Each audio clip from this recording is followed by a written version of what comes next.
Perks up ears hi a holy underscore bubbles. Taru the history fox here. Welcome to the coziest lil den on Twitch.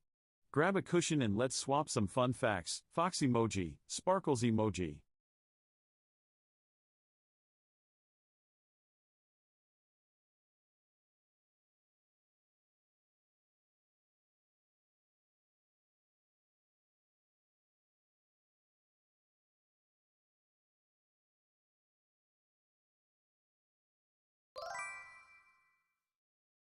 Waves pause excitedly hiya, Revanchist 27. Welcome to the cozy fox den. Did you know foxes have excellent night vision? Fox emoji, hops around playfully.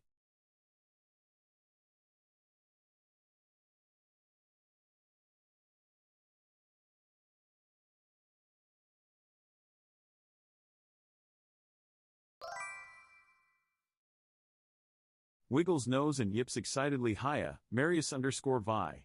Welcome to the cozy Twitch hive. I'm Taru, your resident history fox.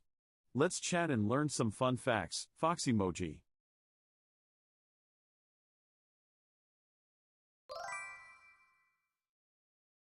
Wiggles nose and gives a friendly yip hello Tyler underscore the draw together fan. Welcome to the hive, new friend. I'm Taru, your cozy history loving fox guide. What fun facts would you like to learn today? Fox emoji, sparkles emoji.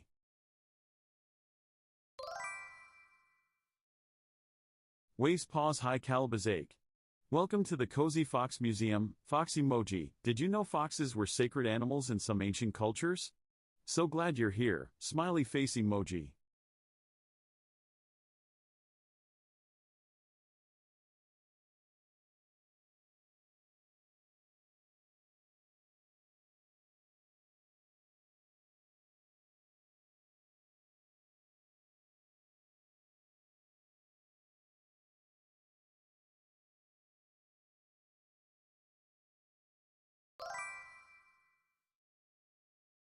Peeks out from behind a mushroom, nose twitching hey a Terran 6378. Welcome to the Fox Den. I'm Taru, your historian fox. Curl up by the campfire and let's share some cozy history. Fox emoji, mushroom emoji.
Wait, my coffee se está haciendo.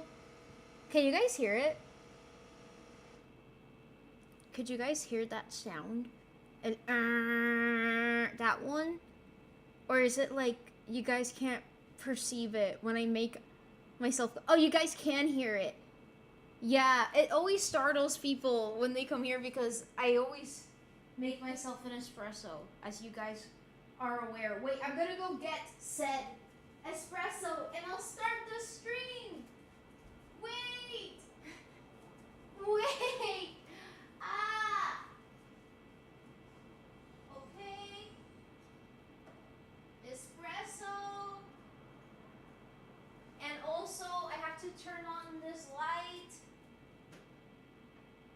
There we go. We gotta have that nice warm lighting. Okay, now I'm here. Okay. Wah! Okay. Ah! I'm here. I'm here. Let me say hello to everyone. Hello, Rose. Oh, no, no, no. It scrolled down. It scrolled down. It scrolled down. That's not what I wanted. Okay, there we go. Hello, Rose. Hello, Revankist. Hello, Marius. Hello, another Tyler. This is a different Tyler. Tyler, the Drawn Together fan. Hello, Caleb. Hello, Terran. Hello, Marnie boy. Sing Sabrina Carpenter's Espresso. I'll get copyright strike. You also have to turn on your camera. I wasn't sitting down here. I was just talking from a distance. I have to poop again? That's so beautiful. And hi, PH. England won? Wait, están jugando... ¿Con quién ellos están jugando? No sé. Thank you. Hello, Illuminate. I like the shirt. It makes you look like you belong in a library. Thank you. I also thought so. It makes me feel very teacher when I wear it. And it actually fits me. All the button shirts I have are huge on me. Like, for some reason, I can never find it, like, one that fits me in a way that I enjoy. Is this trailer trustworthy? France. But es bueno, es malo. It's 7 p.m. We talked about you not having caffeine this late. What? Ho. I can literally have caffeine before going to sleep and I still sleep well. The only reason I don't sleep well is because someone else wakes me up, not because of me. That only counts for other people, not me. It's very classy. Yes, I feel classy. I don't like my makeup today, not gonna lie. I kind of... Let me show you guys. I tried to do like a red and blue look because I have this new palette and I don't like it. Like, I like the palette. I don't like what I did in my eyes. I feel like... The thing is, I have very deep set eyes and I feel like this makes my eyes look more closed. I don't know. Does Sancho wake you? No, actually, Sancho's a very good boy. Usually my family wakes me up. I don't ever wear contact lenses, like, ever. I don't think you guys have ever seen me with contact lenses. I hate wearing contacts. They're really uncomfortable. Pretty sure it counts for you too, but forget what decent sleep feels like. There are days I don't drink caffeine. Believe it or not, Rose, and I sleep the same. I think you judge me too harshly. You judge me too harshly. But yeah, I don't know. I don't like this makeup. I keep looking at it. I really don't like it. Should I put an additional lash on? I think I'm just gonna continue not liking it. I think it looks great. Thank you. Wait, the red and blue is giving Danimals yogurt or Trix yogurt. You know, it was giving 4th of July. Once I finished, I was like, we're a little bit late for that, aren't we? I don't believe that, actually. What?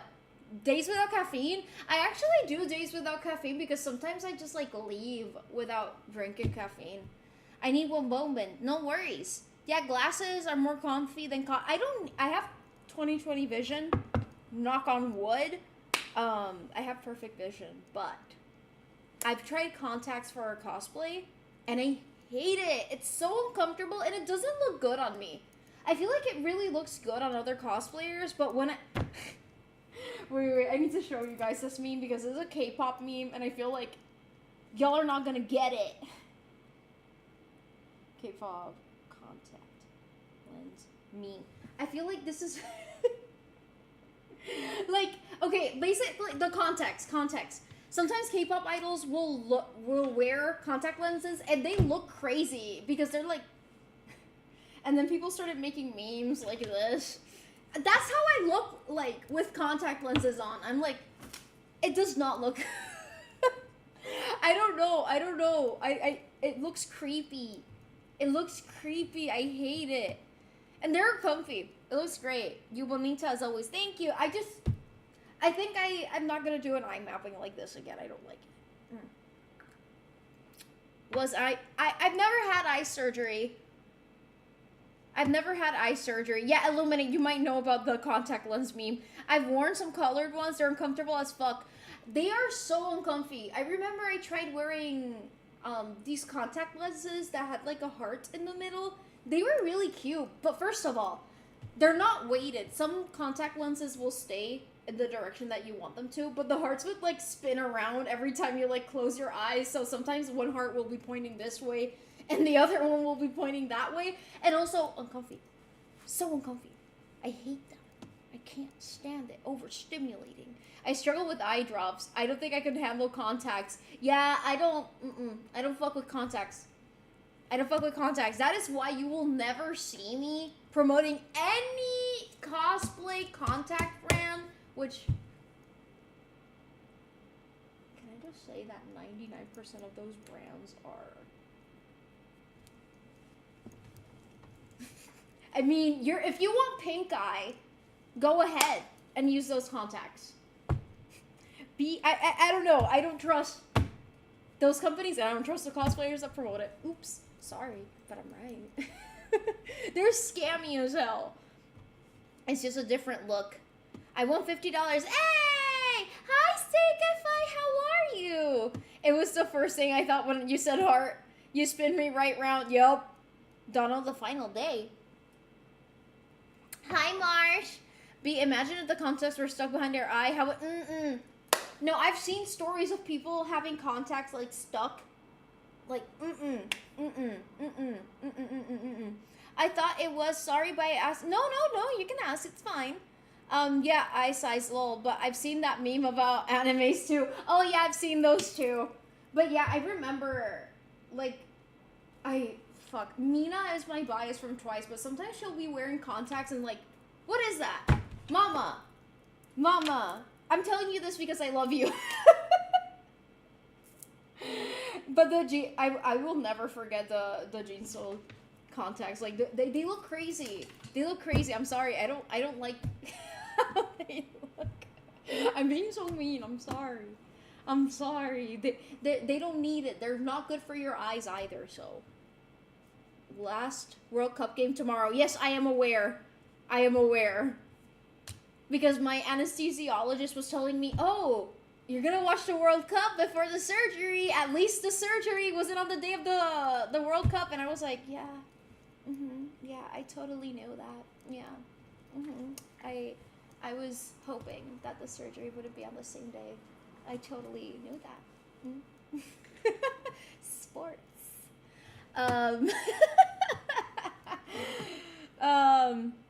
It's very uncomfortable, but it isn't as bad as you think. I've had contacts get, I don't know, it gives me, like, I don't know, like, heebie-jeebies, like, I don't know. Manifesting the Spain wins. You have which surgery? I'm gonna get a laparoscopy. Yes, sports ball. Yay! You were praying it wouldn't be on the same day. You're like, not gonna lie, I'm happy it's not on the same day. Would you imagine? Like, I feel like, I don't know if my doctor likes soccer. But I wouldn't like for them to be distracted while I'm, like, under the knife, you know? Laparoscopy. Once I had 2 contacts stuck in one eye. That's not good. You have which surgery? They're operating with the game on the room. No, I've seen that happen. Not in my life, but that's happened. Like, I've seen videos of surgeon, like, paying attention to a sports game. That was obviously not, like, I don't think that's allowed in Puerto Rican hospitals or Puerto Rican and U.S. hospitals have the same regulations, but I don't know. That would be crazy. Have you seen the people that get surgery to change your eye color and it's always very bright? You know, that surgery is really dangerous. I think it's illegal in the U.S. Like, you literally have to travel somewhere else. You can go blind. It never looks good either. Embrace your natural eye color, I promise you. There is not an ugly eye color under the sun. Humans have beautiful eyes. Okay, please, don't do that to yourself. And I forgot to take out one out and put, oh my god! How can you put one in if you don't feel it, I guess, but, like, I don't know, I can't imagine it. Hi, Blackburn! I'll go in the market, I'll be right back. No worries! Accidentally took out her liver. That surgery sounds terrible. Laparoscopy or the eye one? My eye color is the only thing I can flex. Yeah, not gonna lie, green eyes are so beautiful. My mom has green eyes too. Everyone always compliments my mom's eyes, and I can't complain about my eyes. My dad and I have the same eyes. And we both have like very droopy eyes. Today I feel like the droopiness is very visible with the makeup I did. I'm gonna keep looking at it. I can't help it. There's a monitor before me where I can evaluate my performance, aka my eyeshadow skills, and I don't. I think I should just stick to one color, either red or blue. If I put both on, it doesn't look good. It's the second time that I wear red and blue makeup, and I don't like how it looks. Even crazier, there's some people who do tattoo. I've seen that. No. No. I'm not gonna lie. Eye surgery scares me. I've had a surgery that's technically more invasive than eye surgery, but I'm still horrified of eye surgery. Like, Brown eyes are beautiful. I agree. Even crazy. Oh wait, I already read this. No, the eye one. The space above under your eyelid is big enough to hold a contact lens completely, but it usually folds in half when it go. Doesn't that make your eyes really dry? Sancho is chilling in my bedroom right now. That's his hangout place. Laparoscopy. There we go. Everyone told me te lo cambio when I was a kid. Always that comment. Ya tenía. Not gonna lie, yo creo que a mi mamá le dice lo mismo. The eye surgery makes me think of Dead Space 2 scene where you have to stick a needle. Yeah, no, exactly. Like, the idea of a needle in my eye. I have to take my grandma to the doctor pretty often. And my grandma has macular degeneration. And they have to put an injection in her eye every month. And she doesn't feel it. They put numbing drops first, but like, I really don't like thinking about it. It does kind of make them dry, but you tear up more, so it evens. Yeah, no, it makes sense. It compensates. I like drawing bangs. Like yours, I'm drawing some right now. It's fun. Also, hi, the Mr. Cynical. Yeah, did you guys notice I trimmed my bangs like 2 days ago. They're not looking too good right now because I had to put dry shampoo on them, but yeah.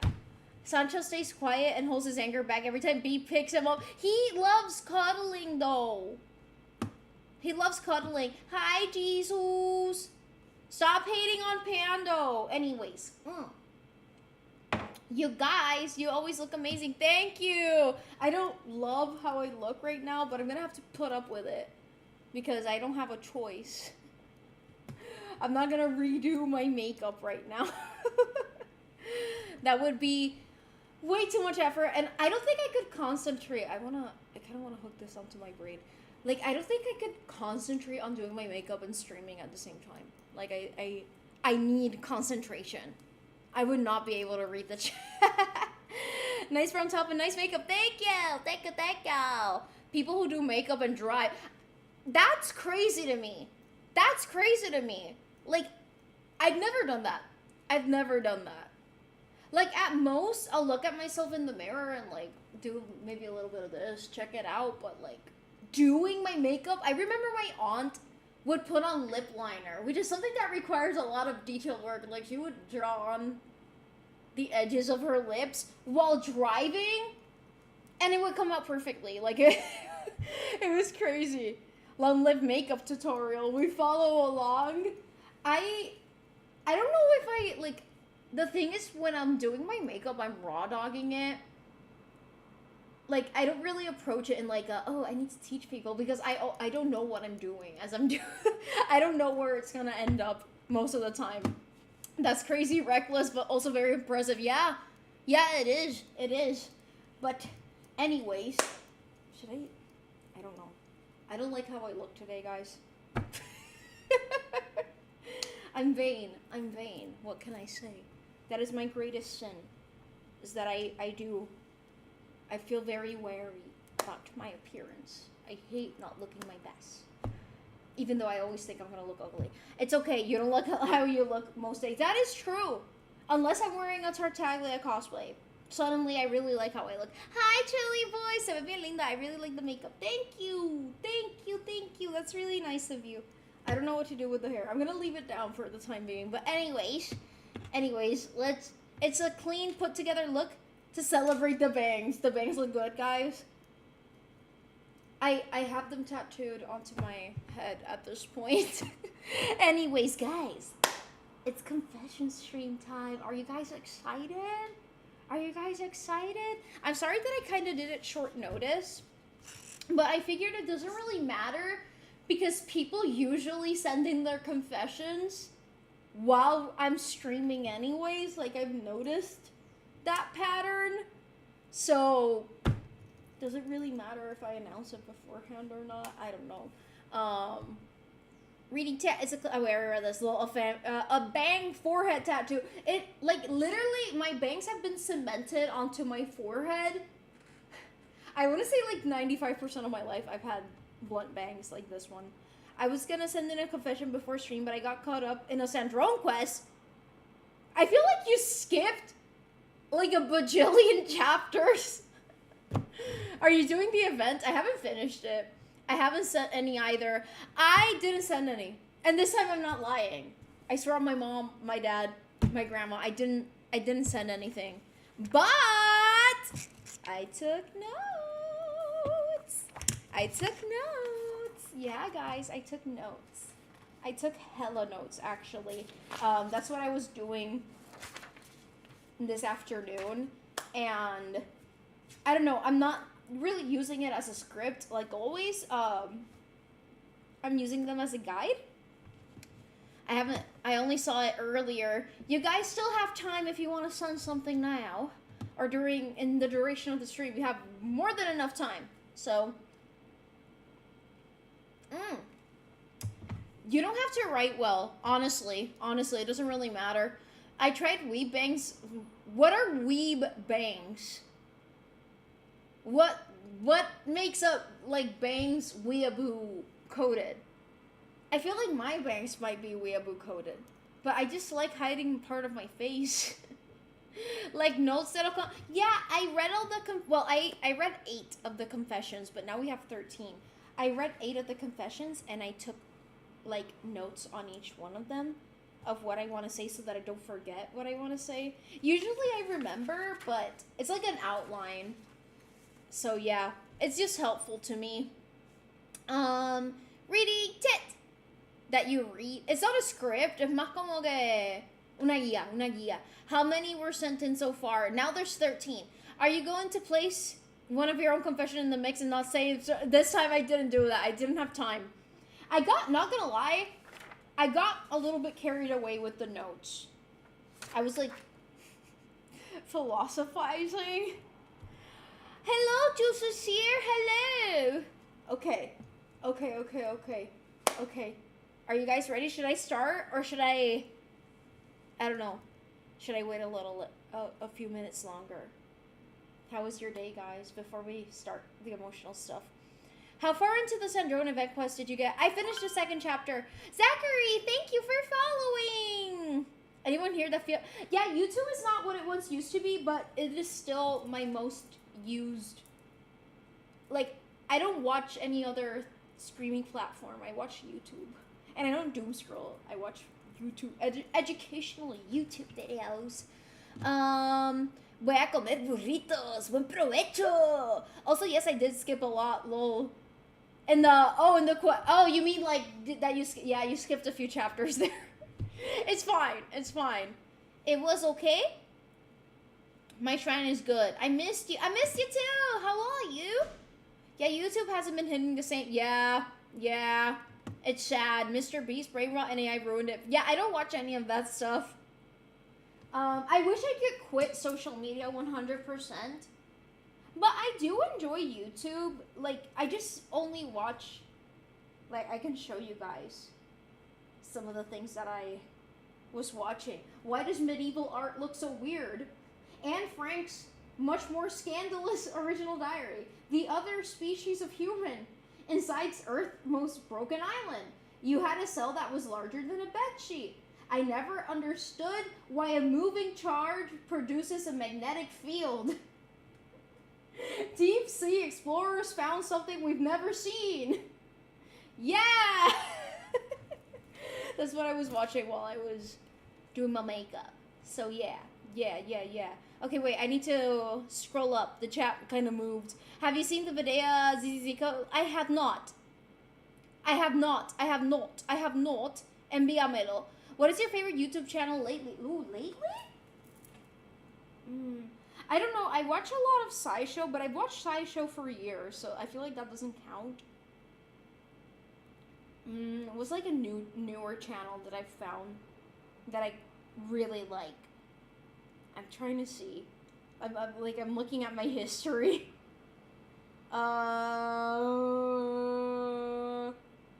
SciShow. A lot of it is fucking SciShow. I love SciShow. What can I say? Oh, okay, no, I have a channel that I've been watching lately. Professor Dave Explains. He makes science content, but I've been watching like his physics videos and his chemistry videos. They're really, really good. I recommend them. I truly recommend them. I also like Privileged Bug Facts. As you guys know, I love insects. So, yeah. But it's kind of like a mixed bag. The content creators, I mean. Hello, Aero Victor. I'm good. How are you? I still don't have sound. Oh no, I'm sorry. I have to finish the event. I haven't finished it yet. Sadly, I don't enjoy watching YouTube anymore. It's more of a coping I understand. That makes sense. You'll get her soon. I hope you do. It's the genre binge on YouTube a shared experience. I blow through different topics in like a week, then have not. That used to happen to me. But I found myself in a position where, for example, I was thinking about hematopoiesis. I cannot pronounce that. Cellular birth from the bone marrow. Hematopoiesis. I think that's how you pronounce it. I was thinking about it because the first poster I had as a kid was of hematopoiesis. And I was like asking so many questions about it. And I was like, okay, read about it. But why don't you add like 20 videos to your watch later on YouTube? But the thing is that new questions emerge in my brain every week. So I just keep adding things to my watch later. So I watch 7 videos and I add 4 in the same day. So it's like always rotating, you know? I don't know. I'm still waiting on her weapon because I have it. I got it. I kind of want Yaya Miko, but I haven't gotten her, and I don't think I will. I should have not pulled for Lowen, but I wanted the whore. I wanted the whore so badly, and I love my whore. But I have Skirk, and now I have Sandrone, so I have like 2 cryo DPSs that work better than him, and I feel bad, but at the same time, I have the whore. Reading Tit! Hi, Ishmanga! Lo veo ya mismo. SciShow, as in science show. SciShow. With Hank Green shows up in it a lot. I really need a ranged character. That's why Sandrone is great for people who don't have a lot of characters yet on Genshin. She's quite versatile. I read this. It's fine, I guess. New job, new responsibilities. I just can't afford. No worries. It's okay. I understand. I hope everything is going well for you and that you're getting enough rest. The reason that moving electricity causes magnetism is special. Yeah, that's literally what the video was about. But he was actually showing like he was actually explaining why the answer is special relativity, which a lot of it flies over my head. I am not good at physics. I am not good at mathematics, but I still like learning about it. But I know my limits. Zenless has me on a chokehold. I haven't logged into Zenless in so long. I still want Astra Yao though, because I do love her. I know she's broadsword, but her skill... Yeah, no, it really is. She's really versatile too. So B watches 6 to 7 videos daily. Yeah, usually. My watch later playlist on YouTube is longer than the Bible. I've actually gotten it down to less than 100. this week, finally. It was like almost 200 a few weeks ago. Is Yaya Miko coming out? She's in the banner right now. But she's in like the it's like a chronicled wish where they have more than one character that you can choose from. B for free agent. Do I get M1 Jane or Trigger? I like her. I shouldn't have pulled for Lowen. Yeah. Sideshow Hank Daddy Green. Exactly. I needed him with Sid Lolly. Honestly, I wasn't using Sid Lolly anywhere, so at least I have that team now. Sandrone feels so strong, but then again, I have her at level 7. Same. I haven't leveled her up completely, but the event is going to give you some of the level up materials. Hi, Kathy! Tidied my desk and floor today. Room feels so much area. Nice! I'm happy to hear that. I saw that Astro is coming in the anniversary. I'm so happy. Every time I pull for her, I lose the 50-50, which low-key has detracted me from Zenless so much. But hey, at least I have her girlfriend. Yeah. I have E6 Sparksy with the skin. I'm happy. I'm glad you do. I want to get her skin. The horror was worth it. I'm currently leveling up my Chevros. She's great. I actually use her a lot. I love the reason that blood is made in the bonus because it's the furthest from the sun. Yes. I'm sorry for... No, you're good. I don't have Nicole. I do, so... Yeah. I love Trigger. She's such an emotional person, and we don't see that as often. I haven't played the story enough in Zenless to really know a lot about her, but what I've seen from her, I really like. I'm gonna get Ramil as soon as she comes out, and not gonna lie, I saw her marketing today. She looks so beautiful. I'm good. How are you? But I should use a team consistent of Lowen, Zitlali, Durin, and Mavwika team. I don't have Mavwika, and I don't think I'll ever get her. I just don't like gameplay. I'm sorry. I know that's such an unpopular opinion, but it's clunky. It's so clunky. I don't know. I really don't enjoy it. She's getting 2 extra skins. Yeah, I saw that. I saw the marketing about, like, the one where she has, like, a mask. Y'all need to check out Ramil's drawings. They're so funny. I haven't seen it. Anyways, guys, today's the confession stream. We need to start doing the confessions. Let me drink some water. Cheers. We're gonna do a therapy stream now. So, are you guys ready? Are you guys nervous? Are you guys clenching your asses? Pero yo no tenía una mascarilla cuando yo la vi por primera vez. Not that I remember, at least. Give me a sec. I need water. I need to go pee-pee poo-poo. But I want to start. She did? Oh, she did. I think I saw her for the first time in Leaks, so maybe that's why. I remember I saw all the characters from that region in the same leak. So maybe it was because of that. Clapping my balls. Yes, I'm on voice chat and everyone is screaming. I can't hear shit. That's a typical voice chat experience, though. It's very overstimulating, but I put up with it because I love y'all. ¿Cuál es esa? Was that a British accent? That was an attempt at a British accent. I never said I was good at it. Anyways, guys! The horse girl. You know, I thought she was fake. When I saw her for the first time, I thought it was fake. But then I was like, oh, they actually did this. ¿Cuál sundere? Anyway, guys, I need to get started. Stop distracting me. What do you mean, don't be freaky? I didn't even say anything freaky. Anyways, guys, stop distracting me. Confession stream. First confession. Let's go. Wait, let me do something. I mean, that kind of worked in my favor. Wait. I want to... Is that better? Is it in the center now? I never realized that I could just, like, zoom it in, because I feel like in previous confession streams it was always really small. Why the fuck didn't I just zoom it in for you guys is beyond me. Look Insta first. Ay. And this is it. Ija.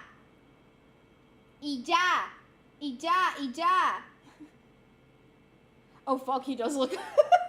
You know, he really looks like Reetsley from Genshin. He really reminds... I like his ship with Hugo. Ellos dos. Okay. Ja. What do you mean stop distracting you? You get distracted yourself. Don't blame us. I am blaming you guys because you guys know I get distracted easily. Anyways, first confession. You ready for us regardless? Yeah. But I know a few people complained like, oh, I can't see shit. You not seeing freaky things is freaky. You're right. He's hot. Hugo is meh. Not gonna lie, the more I look at him, the more I don't like how he looks, but when I saw him for the first time, I really did like him. I'm glad I lost a 50-50 when I tried pulling for him. But there was a lot of fan content when they came out. Anyways, guys, first confession. Wait, let me do a sippy of water. And if you want to send your own confessions, the link is pinned in the chat if you want to send some yourself. Hi, B.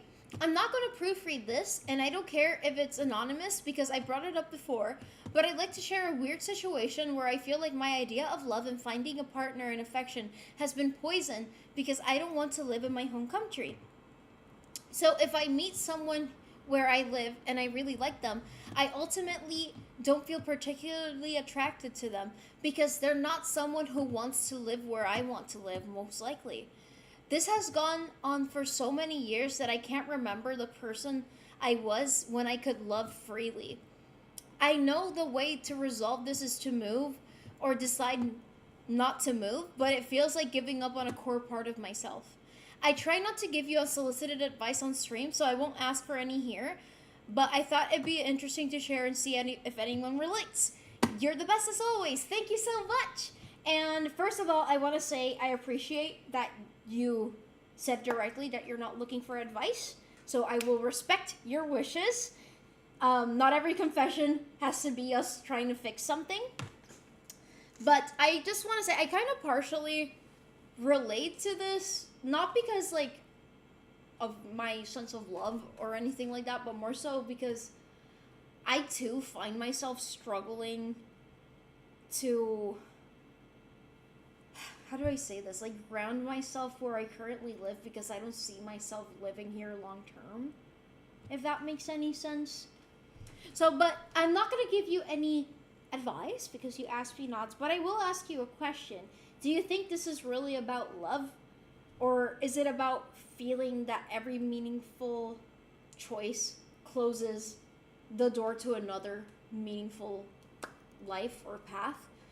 Because I feel, okay, this is a topic that we're gonna go back to on this stream a lot. You guys have no idea. Like, I kind of read the first 8 confessions. But I think sometimes we enter a state of paralysis with the way that we choose to live life. And ultimately, even if we think that, oh, I'm gonna start living life once I get to this new place, you're already kind of forging a path for yourself in your indecision. Time is still going by. And again, that's a topic that we're gonna go back to later, but I'm not gonna dwell on it too much here because I don't want to offer advice. But I just wonder if the reason you're feeling this is because of love specifically, or is it because of like not wanting to cement a path, you know? But it kind of, the reason I kind of relate to this is because I've often felt that my heart is being pulled in 2 different directions, especially as it pertains to like making a choice on which path I want for my life. On the topic of moving, which is something that we're gonna go back to in another confession, but I'll tread on it lightly here. Like, it's hard to make a decision because you have to like make sacrifices in the process of it, you know? So anyways, I'm not gonna provide advice because you asked not to. I'm gonna read the chat. Hey yo, stream's gonna have a theme. Oh yeah, there's a theme today for sure. Not gonna lie, I feel like you guys like get aligned in a lot of the things you say. Like, usually the confession streams have like themes. I've noticed that. Like, people are going through like similar things. Or at least like there's trends in the confessions. I don't know. I have noticed that. Not making a decision is also making a decision. I agree. Yeah, I get that. I'm kind of the same. I'm scared of leaving New Jersey, partially just because this has been my home for so long. It's scary. I'm alone here, but it's familiar at least. Unfamiliar and all alone is a different level of struggle that I don't know if I'm ready for. Yeah, that is something I definitely went through when I was in New York. Like, first of all, I mean, New York wasn't completely unfamiliar, but it wasn't home. I had lived in Puerto Rico my entire life beforehand, but I had zero friends. I didn't make any friends while living in New York. Zero. Zero. And that definitely made my time living there significantly harder. So yeah, it's not easy. It's not easy. It definitely exacerbates whatever struggles that you're already going through. These are my grocery stores, the same gas stations that I've always known, the same roads with continuous traffic, and the same. Yeah, exactly. Like here, I'm familiar. Even with the things that piss me off, they're familiar. Like when you go somewhere new, that changes completely. But again, we're gonna go back to this topic for other things. Ha ha ha. Anyways, you definitely have a reading voice. A reading voice? What does that mean? I've left multiple times, but I knew someone in that area, so it didn't feel bad. Spoilers, B! Cheers! Why am I so thirsty today? Ah!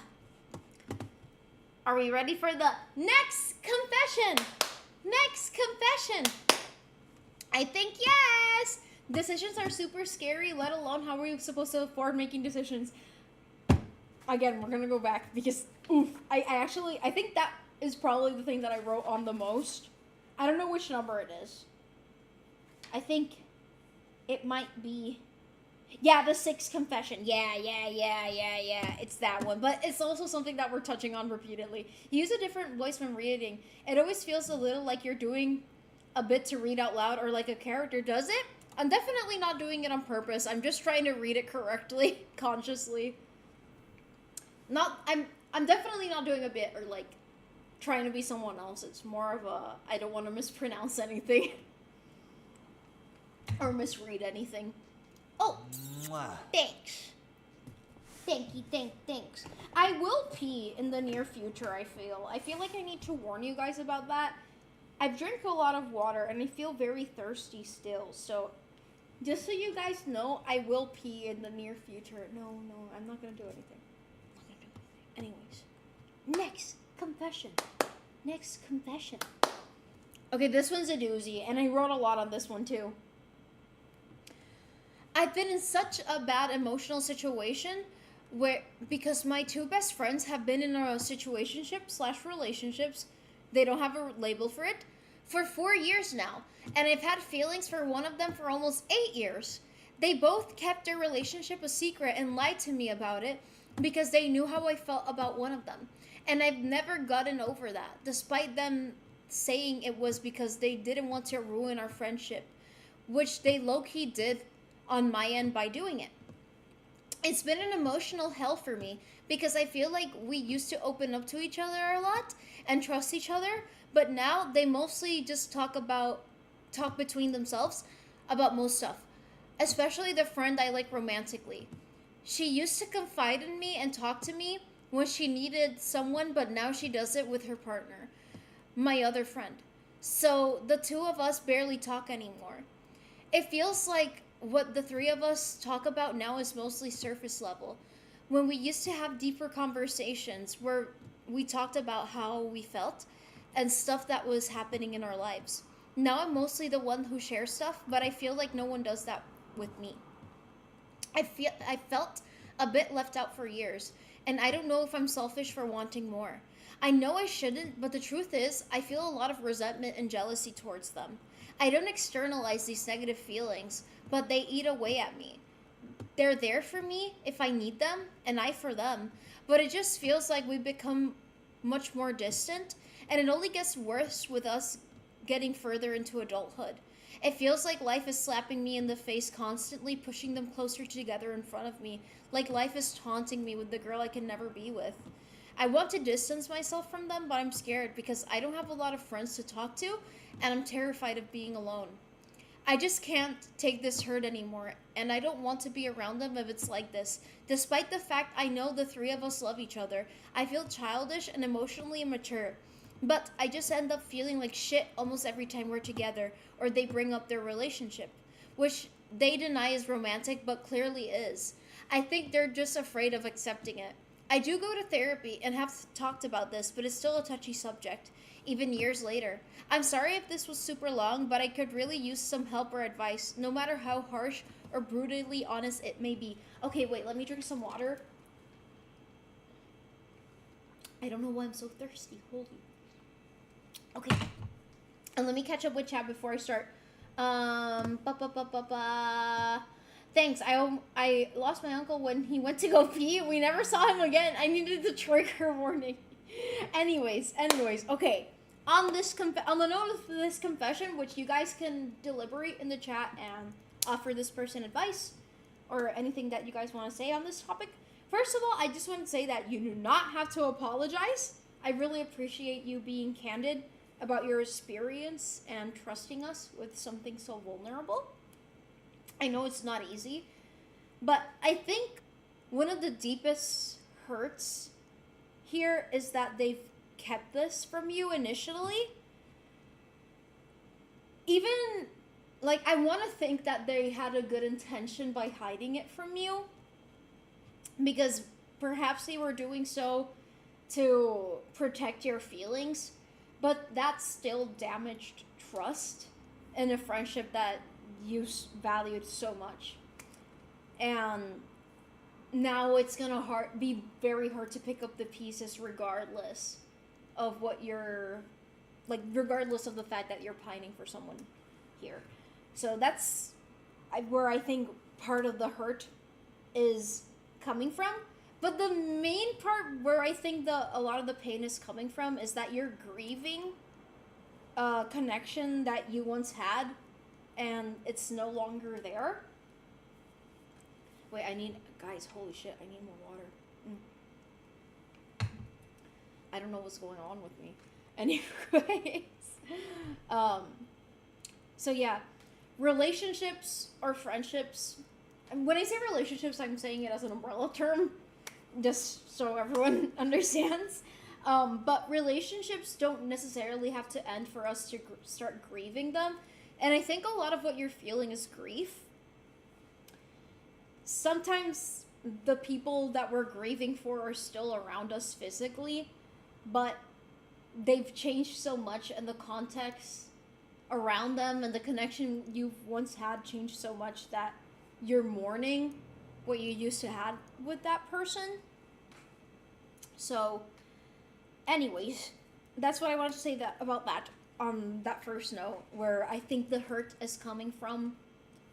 Obviously, there's also the topic of unrequited love.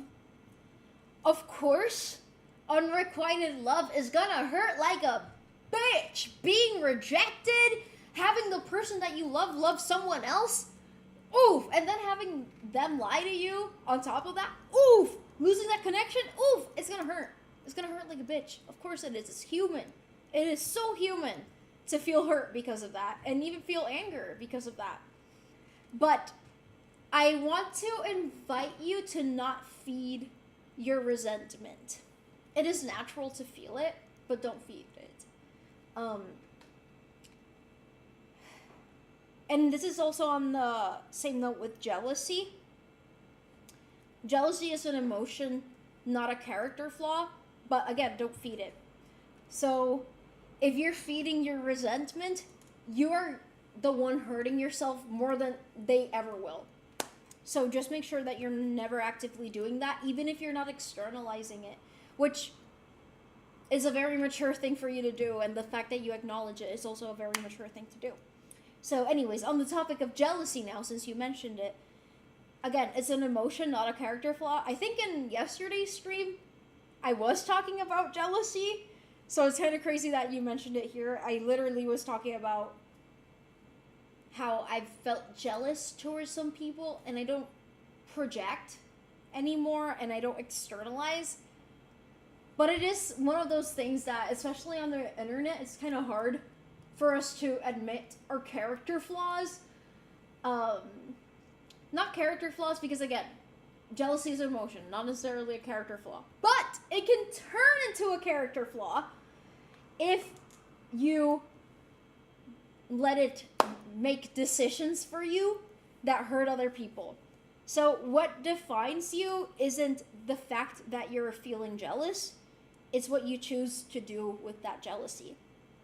But from what you've written, at the very least, you're trying very hard to not take it out on them, which is worth recognizing. And I think that is one of the main reasons I want to, like, kind of, how do I say this, like, contradict the fact that you're saying that you're feeling childish and emotionally immature. Yeah, these are not feelings that we should feed, but again, you're already doing the most important step by not externalizing it. But, and this is something I wrote here, and I want to make sure I say it exactly as I wrote it, because I think this is like the core of the advice I want to give you. I wonder if by giving yourself a little bit of space from them, or emotional space from this friendship, even if it's temporary, might actually help you. And I don't want you to distance yourself from them out of spite, or out of resentment, or out of jealousy. I want you to do that as an act of kindness toward yourself. Because I think that you're tying a lot of your emotional energy, hoping that this relationship becomes something that it hasn't and probably will not become. And that has turned into you not being able to invest in the people that might actually meet you where you are right now. So basically what I'm trying to say is that perhaps you're inhibiting yourself from making better friends or entering a relationship that might be better for you. Puta! I was concentrating! Ay, puta. Sorry que no he podido contestar, es que estaba ocupada. But yeah. Anyways, I hope that with time, you're able to find people who choose you just as intentionally as you choose them. I invite you to give yourself the opportunity to experience other relationships and when I say relationships, again, I'm reiterating this, I don't mean just romantic relationships, I mean friendships as well. Perhaps you're inhibiting yourself from experiencing newer opportunities and other connections with other people. And again, it's normal to grieve, and that's fine. And you don't have to cut them off. You don't have to ghost them or anything like that. But I think you can move towards putting that energy into friendships that may blossom into something else. So that's what I want to say there. Let me scroll up. Hace calor, ese cabrón, so drink up. Yeah, honestly, I think it's that. I think the heat is literally dehydrating me. Because I didn't eat anything salty. Yeah, I'm feeling so thirsty. I'm eating and I have -1 keyboard. ¿Qué? Llegó el rapero. El confession link está pinned. The confession link is pinned, guys. Okay. I don't know if anyone has anything to say on this one. You guys are free to agree or disagree with what I had to say. But yeah, that's what I wanted to say. I'm wishing you the best of luck. I'm glad that you're working with a therapist. It's normal to still have they're doing a Nendo? Cute! She's very cute. Anyways, yeah, I hope my advice made sense. If you have anything to say, and if you're watching this, if you wanna send like a part 2 or maybe deliver it here in the chat and ask me questions, feel free to do so. Un Nendoroid, un character that is endless zone 0. But anyways, yes. Okay, that's what I have to say about this confession. How about the third confession? Third confession. Let's go. I know Nendoroids. Yeah, I know you know Nendoroids. I had a feeling. I'd be very surprised if you didn't. I'd be shocked if you didn't know about Nendoroids, honestly. But yes, damn, I feel like I'm going pretty fast through these, all things considered. But anyways, this third one is quite short. But it says, I'm sometimes narcissistic, but I hide it. First of all, from one sentence, I can't tell whether you're actually narcissistic or not. I can't diagnose you. I'm not a psychiatrist. And the reason I'm saying that is because narcissism means something very specific inside of psychiatry, but it also means something else colloquially. I'm gonna assume you're talking about this colloquially.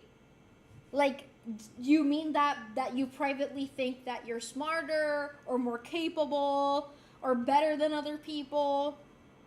Because if you're talking about psychiatric kind of thing, that's more of like struggling with empathy, entitlement, exploiting other people, needing constant admiration. That's what narcissism means in that realm. So yeah, I just wanted to differentiate the two real quick. I think it's good to privately or not privately recognize your strengths, as long as you don't treat other people as beneath you. I think that's where that limit lies.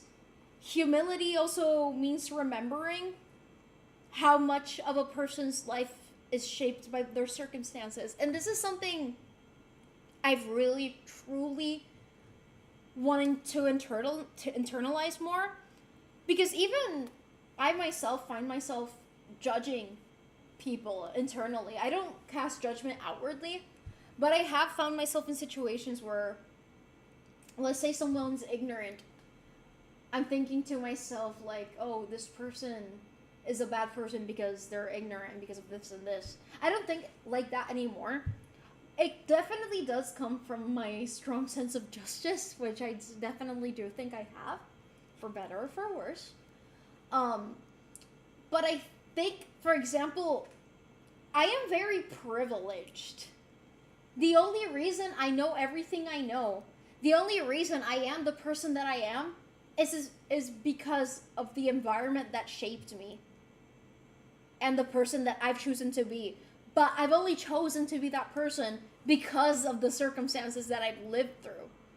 Perhaps if I had someone else's brain, but still lived in that exact same environment, I'd be a completely different person. Maybe I'd be the same. We can't know that for sure. So we need to always constantly remind ourselves, when you look at someone else and you feel yourself judging them, that's natural. But pause. You need to pause yourself and be like, what led them to be like that? Not as an excuse, but as a way for you to understand them better.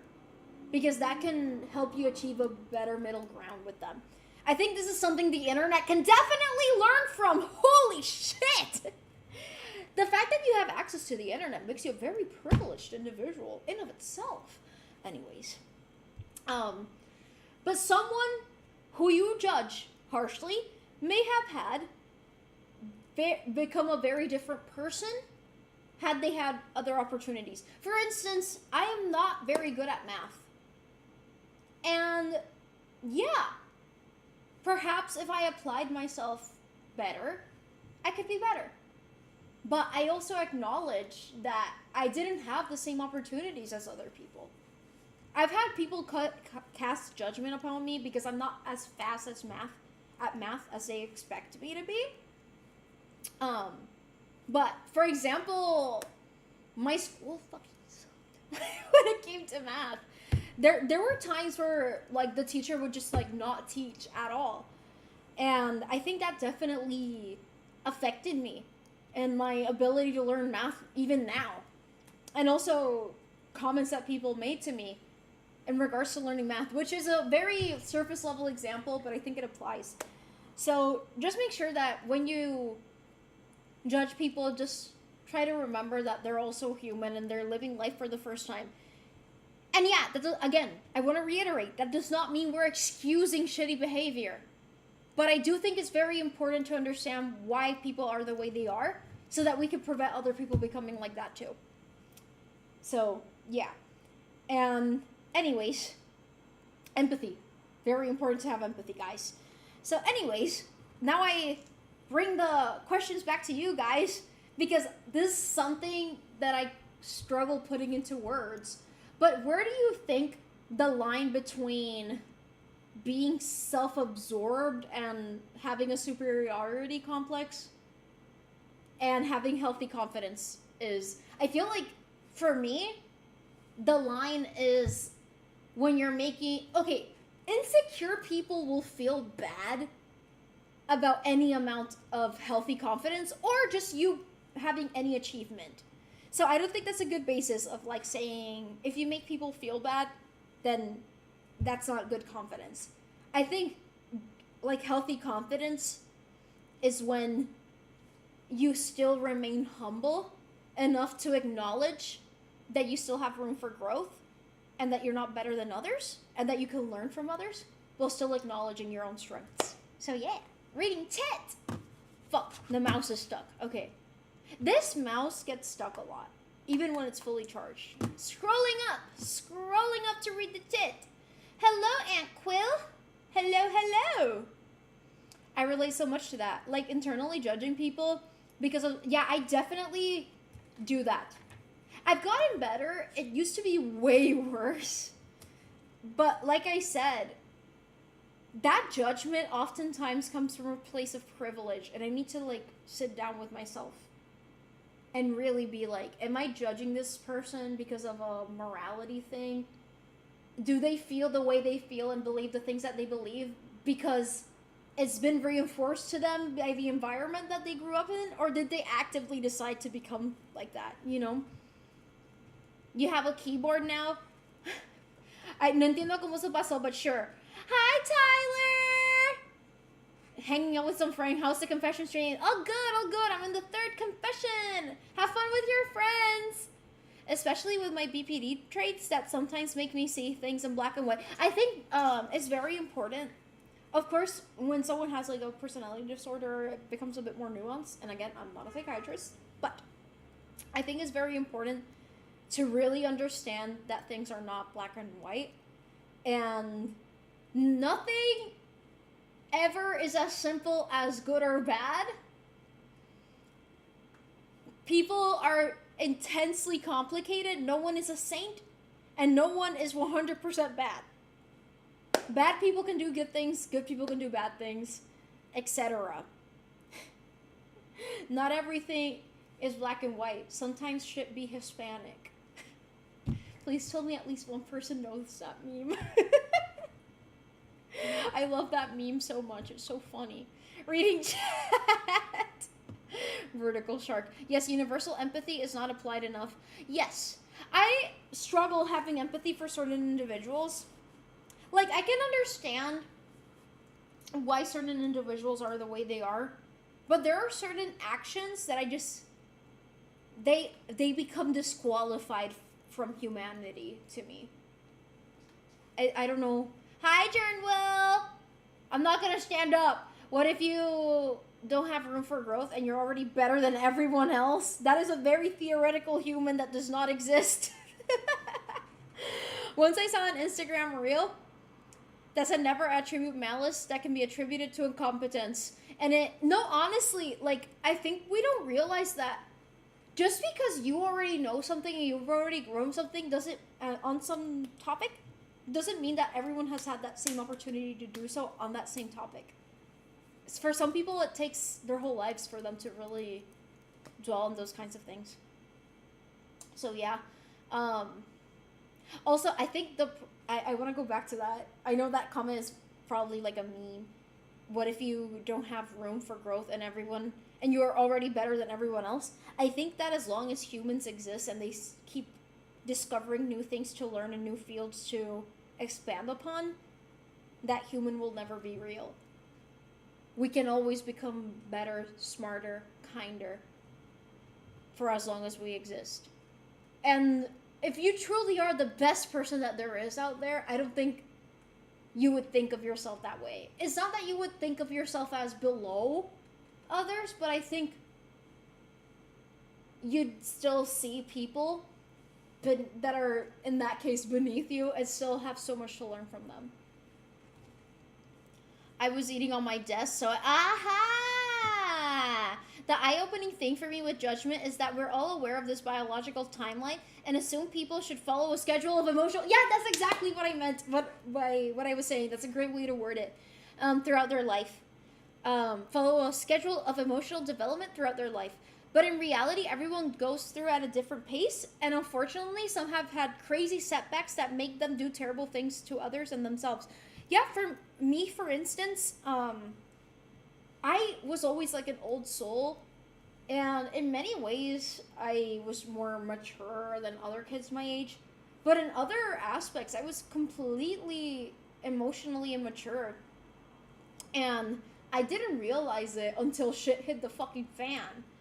And it took shit hitting the fan for me to truly realize, like, holy shit, I am not better than anyone else in terms of maturity. I'm actually so immature in all these other aspects. And it took me hurting myself and hurting other people as a result to truly internalize that. So yeah, literally, yeah, shit actually hit the fan, guys. Anyways, guys, I still feel like I'm emotionally immature in some aspects and very naive. I am definitely emotionally immature in some aspects as well. For me, I think that one of my biggest flaws is that how do I say this? I hold myself to a standard that is definitely unattainable. I acknowledge that. And I do not ever want to disappoint people. But some people see people like me and they're like, oh, you're easy to take advantage of. And I can verbalize my disappointment to you and make you feel like shit about it. And I know those people are being unrealistic. However, I still feel bad that I didn't achieve those expectations. I'm just an easy person to, like, how do I say this? Emotionally manipulate, perhaps. I am not at all immature. 6'7". That's one of my many flaws. But anyways, next, confession. And also, guys, even if we move past the confession, you guys can keep talking about it or go back to it. So yeah. Okay, oh shit, this one's long. Let me... I used to feel comfortable teasing you, but low-key, I became less and less comfortable doing that after seeing how much it really I wish it didn't bother me. Like, it doesn't bother me, like, personally, like, I don't think about it like, oh my god, Rose is such a mean person for doing this. And I also, it's not something that truly affects my self-esteem, but I can say that there's certain things that when people tease me, it does make me anxious. It does contribute to my anxiety. I can admit that much. I'm not chatting much. No worries. It doesn't sit with you, but in the moment it starts to give me anxiety. I can't admit. I will admit that. It can give me anxiety. I like to call it to-do list anxiety. So when I completed a task and it didn't fulfill someone's expectation, or when I accidentally skipped over a task, or when I have a task pending, anxiety. I call it to-do list anxiety. I don't know if that has a name in the psychiatry world, but I call it to-do list anxiety, and I hate it. That's why I stop a lot of the bits I used to do. I appreciate where it's coming from, but don't feel like I'm a good sport. Don't feel like you have to, I'm not made out of glass, but I appreciate the sentiment. Thank you. But anyways, next confession. Water. Watch later anxiety. Like calling out that I'm repeating messages. That shit was really bothering you. And I don't know, because honestly, like, my mind starts being like, fuck, I'm making that person feel really bad, and I'm such a bad, like, I literally start going like, I need to be better, you dumb bitch. My brain is really mean to me. Even if someone says something very gently to me, and I acknowledge that they're saying it gently, or they're saying it as a joke, there's a part of, it's like there's a little devil in my brain being like, you suck as a streamer because you didn't read the chat properly, or you missed something, or you said something wrong. Like, my brain will really hone in on my every mistake. So yeah, I'm deathly afraid of hurting or offending people. I absolutely hate it when I do. I really do. Like, I feel like I never intentionally offend people.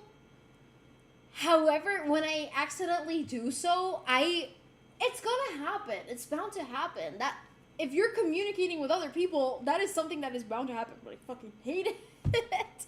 Especially some people don't take it so well. That is also something that happens. Some people don't care if it was a mistake or not. They are offended, and they will make you feel like shit for it. So, yeah.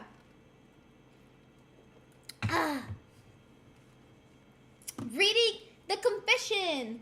Hello, Master B and everyone. Caleb here, and I want to say thank you for all the support with my situation. I brought updates, and for a while, the last part of the bad side of story. I made a drawing of tarot cards, and fortune teller says that she likes my presence more than me, sees me as someone weak and accept all, but I don't understand. I think I confuse what is normal because not always tarot is right. And I had a question to her and asked her in private chat and Discord after the call. The real question was about give up because recently she was passing for a bad engagement phase, and her draws in a call or 2 months ago, by what I remember, a guy asked if he gave up the drawing account on Twitter, and she already quitting. I asked her personally about it, and maybe until 2 draw accounts because didn't deliver anymore. The main account is shadow banned, but the secondary account was created about it and have low numbers. We talked about it a little, and I said that I don't want to give her up, and she said that not want to forgive totally, but maybe need to find other thing to do. And this leaves me with a question: if her conquesting all conquested consider give up, how and why should I trying? I wanted to talk about it with her, but in the hour I asked about what she thinks about me and tell her I feel like she likes more of my presence than me. She was confused and was very sincere with me. According to her, 80% of the things I questioned about the calls wasn't so serious as I thought. It's just only things I care about. We have a talk soon with that, and now I'm trying to being myself, but better without trying to please everyone, without being a jerk to anyone. And noted about talking with another friend on this server that the biggest part of people was on calls because of her trying to impress her until a friend that is a moderator, he always playing a game, normally Minecraft, and when they made something, he questioned if he would like, and I'm trying to get better than it being. Listen and do what the server asks, talk and interact with everyone. Okay, I remember you talking on the Discord call a few months ago about your situation, and from what I understand from your message, I think that definitely you're the type of person to really, like, you put a lot of negative pressure towards yourself and you end up hurting yourself a lot because of it. And I think you dwell on the situations a lot, which, from my understanding, the tarot reader also told you that. I think it's, it goes to show that you care about what people have to say and what, if you're hurting people or not. But also you're hurting yourself a lot in the process because you're holding yourself up to an impossible standard. I think you realize something really important, that you can't possibly spend your entire life trying to become the person that other people want, because you'll slowly lose sight of who you actually are. It sounds like you're stepping away from that and you're going on the right direction. So I'm really happy to hear that. Also, thank you for providing an update for us. I know that there were some things going on that were really putting a lot of weight on you, but it sounds like you're actively seeking out ways to become better. That being said, do be careful with tarot. There's nothing wrong with seeking out tarot cards, but don't see it as like a, cementing your destiny. It's more of like a suggestion, okay? So I hope it's not putting too much pressure on you. Anyways, reading tit. No escucho ni madre, estos güeyes no se callan. I'm done reading tit. But anyways, best of luck to you, Caleb. I've seen that many of us here put negative pressure on ourselves. I hope that we're able to be nicer to ourselves in the near future. I wonder who also does that. I could never do that, guys. I've never done that.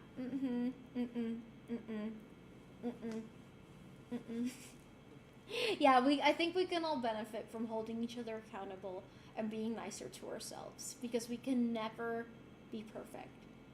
And that's okay. Shitty things will happen. But you can't deprive yourself from the experiences of life, because shitty things might happen. So yeah. Nice, you're so fast. Sure. I wonder. I might have to pee soon. I knew this was gonna happen, but my wife is perfect. My wife is the only perfect. Drinking water, because now I'm thirsty because I thought about my wife. Near future has come. Come? I need to stop. Go piss, girl. Should I? Okay, wait, let me put you guys on some... Oh, fuck, this YouTube music. No! I didn't want YouTube music. I want YouTube. And yeah, I really need to pee, guys. I really need to pee. I have to pee. I totally. I have to pee. Okay.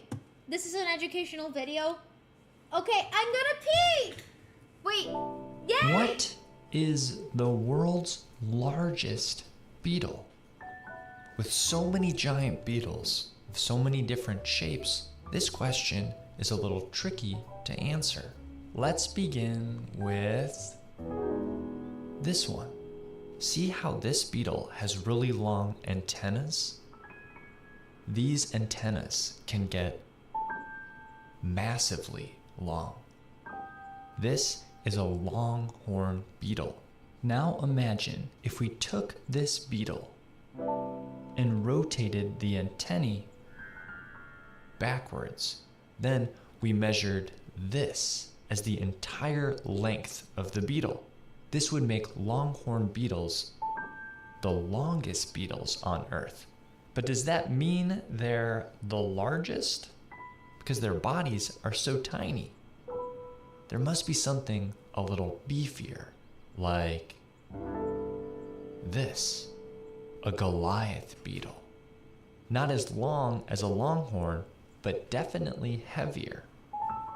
If you're measuring by heaviest adult weight, this might be considered the largest beetle. But why is it specifically adult? Okay, we'll keep watching it the next time I have to pee, because I definitely have to pee again in the near future. The DMCA will be worth it. Te quería comer in the frick. They will probably get a great signal. They probably have Wi-Fi 40. They got 6G. Me?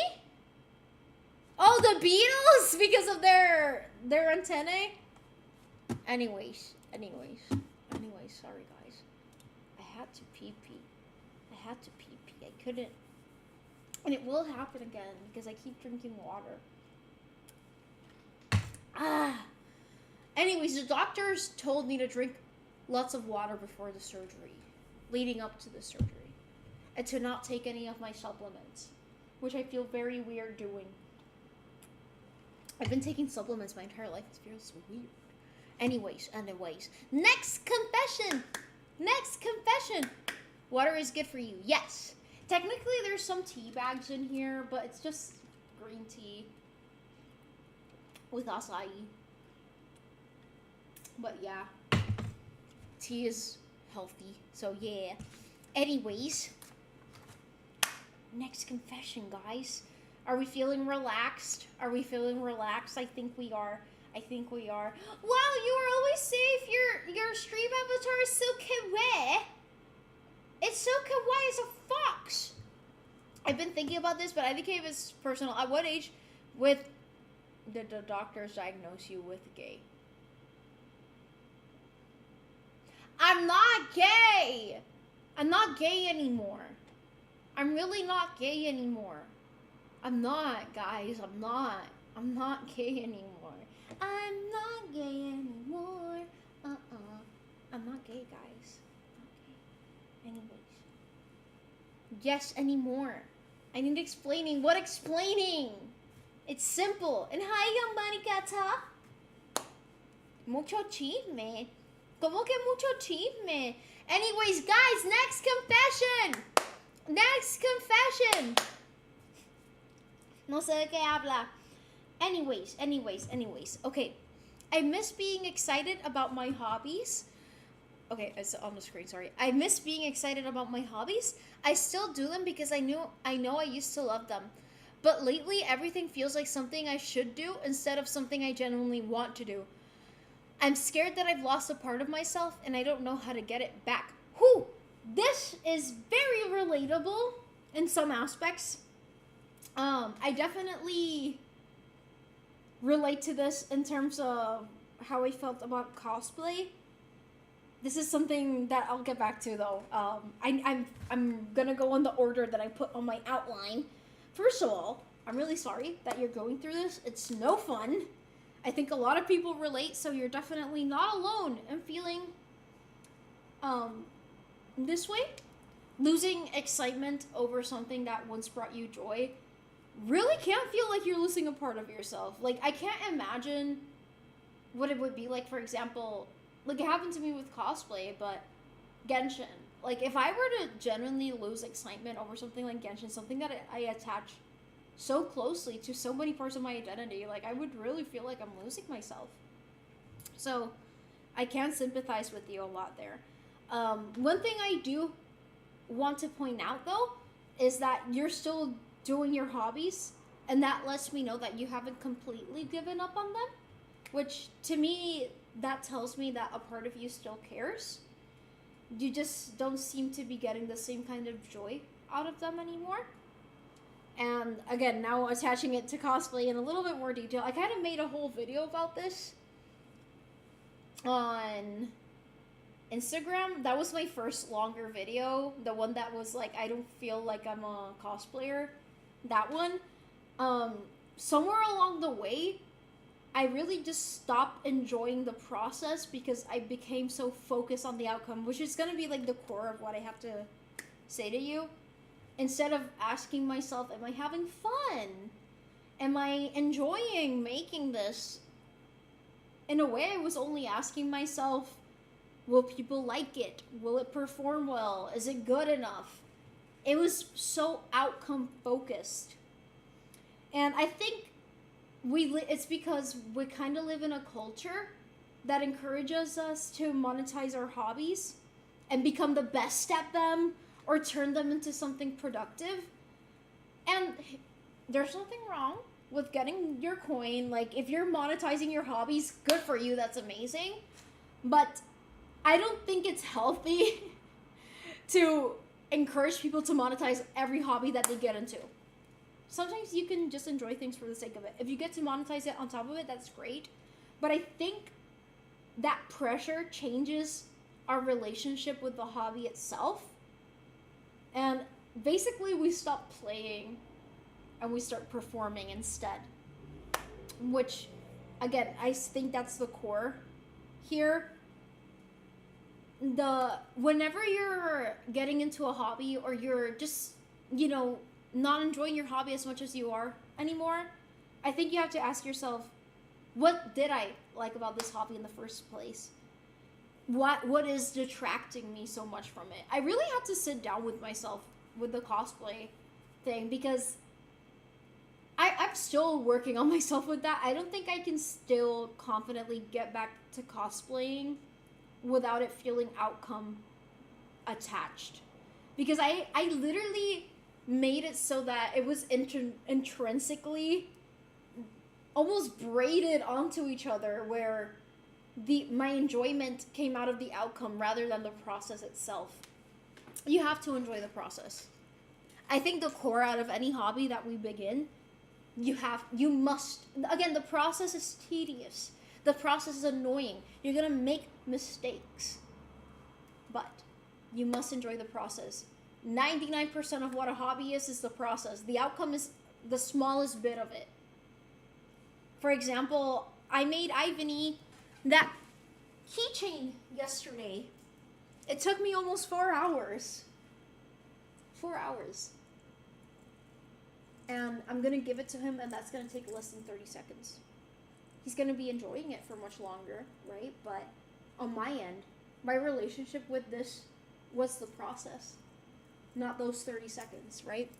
So I think it's very important that we have a better relationship as to why we're doing hobbies in the first place.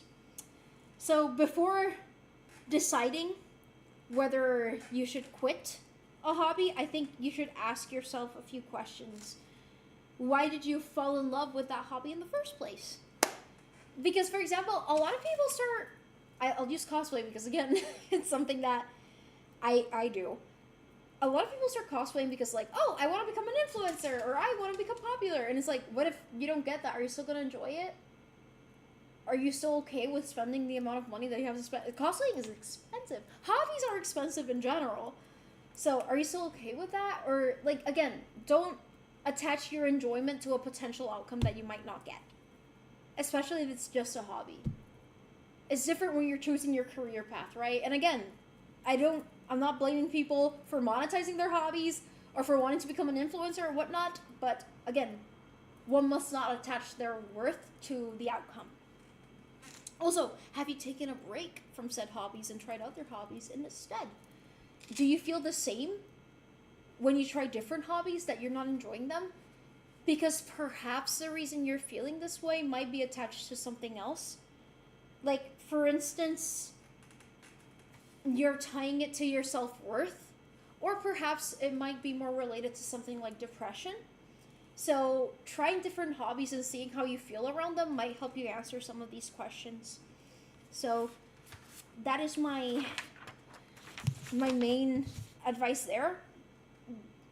The answers to those questions rely a lot on where those feelings are coming from. So again, if it is something like depression, like maybe what I've been talking about thus far doesn't apply as much, because it's more of like what I was talking about was more about self-worth. Sometimes it's burnout. It can be burnout, which I didn't really truly address with my main advice there. Or it can be stress, which is normal. Regardless, I think taking a step back from your hobbies might be a good idea, because again, it might lead you to some answers.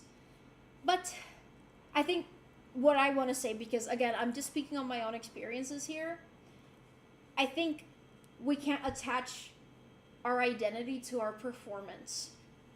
And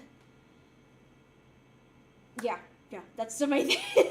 We can't attach our identity to our performance on things, because sometimes we're going to suck at it. Sometimes I'm going to make a jellyfish accessory and it's going to look really bad. Sometimes I'm not going to like how my makeup turns out. Today I really hate how it turned out. I still enjoyed the process because I love putting makeup on. I liked playing with a palette. I don't like how my makeup turned out, but that's fine. The outcome was only like 1% of my whole experience putting this makeup on. So don't attach your worth to it. So I don't think that you've necessarily lost a part of yourself.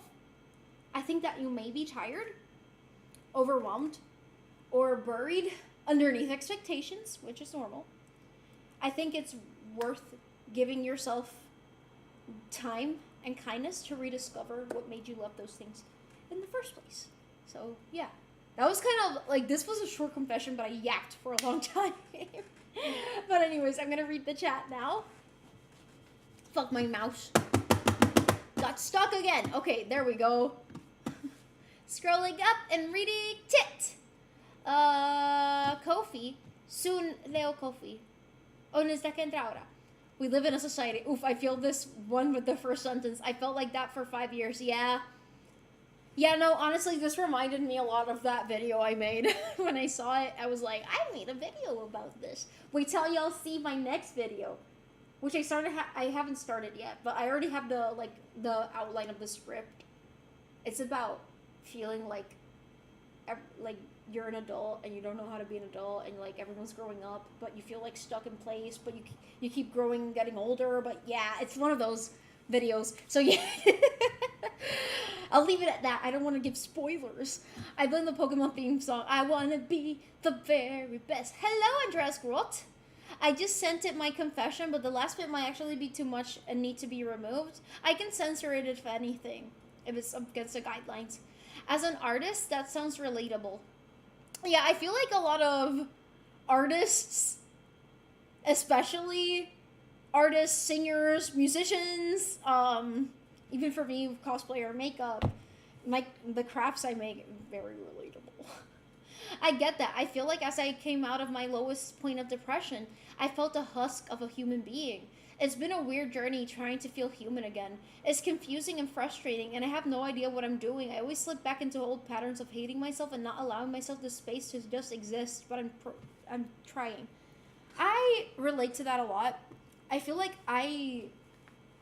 and others around me also, like, I'm not allowed to just exist without any outcome in particular. That's why I want to be more like a tree and simply provide shade in the way that is most natural to a tree, because you're a fucking tree. But it's hard, especially when depression has been something that's shaped your life so much. In my case, I can't remember a point in my life where I wasn't depressed. Even as a small child, I was depressed. So it's kind of hard for me to truly just exist without me attaching my self-worth to what I can do. I low-key fear getting into more hobbies because of my OCD, because it really makes me a perfectionist and completionist, so it makes the hobbies I already have very annoying to keep up with, because my brain turns them into... See, that also happens to me low-key. And it's something that I'm slowly unlearning, which is why I've been enjoying, like, the craft making so much, and doing it on stream is a good way for me to, like, hold myself accountable. Like, with cosplay, I still attach it to outcomes, but when I'm, like, doing the small crafts, I'm just, like, enjoying it. I don't know what I'm trying to... A lot of the time, I don't know what the final product is gonna look like. I'm just working on it for the sake of working on it. Like, for example, I made this hairpin. I didn't do this one on stream, but I wasn't really expecting anything out of it. I simply was. And I enjoyed it. And now I have a cute hairpin on top of it, too. Wait. Ta-da! It has an accessory. Wait, I don't like wearing it in that direction. No. See. Yeah! Ta-da! And that way, it looks like I have something hanging on my hair. It's very cute. Anyways. Especially about being a mangaka, which is a profitable job in Japan. Oh, I thought my shirt unbuttoned, sorry. Which is a profitable job in Japan. I always wanted to be one, but I remember someone said to me that turning your hobby into a job will kill the fun of drawing. I don't want to say that's true 100% of the time, but yeah, you will stop enjoying a lot of it when it becomes your job, but at the same time, don't deprive yourself of a career that you might enjoy a lot of because of that. It's just that it shouldn't become your only hobby. Because if the only hobby you have is also your job, then your life is only your job. That's not good. So have another hobby on top of that, and I think that's better. Like, for instance, cosplaying was becoming that for me. And in a way, for a while, cosplaying was my only hobby. And I knew you guys were gonna say something about Jobby Slobby Jobby. But yeah, for a long time, cosplaying was my only hobby. And I was setting myself up to not enjoy it. In hindsight, it's obvious, but at the moment, it didn't feel that way. I was just completing a task. Doing something that I thought was fun to me, but it became a burden. It really did. So yeah. Oof, another video that's gonna hit hard. Hell yeah! You wanna photosynthesize? Yes, I would like to photosynthesize in the way that a cyanobacteria does. Did you already read my confession? Yes, I did! Yes, I did! Yours was the... I think The one before this one? Yes, it was. So you can go to the VOD to check that out. You can watch it here on Twitch or on YouTube. Me when drawing, that's why I don't do it every day, because I feel like I'm gonna hate it if I do. That's understandable. On one hand, doing it every day helps you like practice, but on the other, it might make like you need to be able to discern it for yourself. Some of us can do it every day and not grow hatred for it, but for me, I feel like I've definitely been there. I used to write every day when I was in high school, and I would hate a lot of what I would write. But I think it was because I was forcing myself to write every day just for the sake of writing every day. And I wasn't really getting better. I was just growing disdain for it. And writing is just one of those things that I definitely never want to hate. So I definitely relate to that, Manny. That's why it's taking me a lot to finish that one drawing. Honestly, that's fine. Take your time. Enjoy the process. You're doing great. I love what you draw. You're actually so fucking good at drawing. I remember the first time I saw one of your drawings. Like, I was not expecting you to be that good at drawing. Like, when you told me, I wasn't expecting, like, a fully fucking rendered, shaded, highlights and everything. Like, that's insane. Like, I could never. I suck at, like, highlights and shadows. Like, honestly, you're very talented. She work on my jobby to, like, hobby. You'll make it a video. Oh, no. It's on YouTube already. Like, my VOD. My live stream is on YouTube. Yeah. Bro, I just copied a picture. It's not... Am I here? Am I back? I'm gonna bonita-fy myself since I died, apparently. Am I dead? Hello? Okay, I think there's another situation like the one that we had yesterday. Wait. I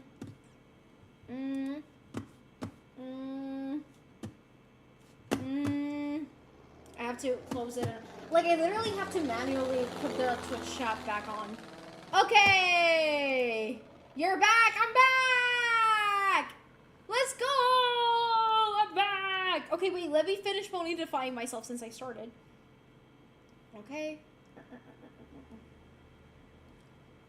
I don't know if Manny Boy heard me scolding him. I hope he did.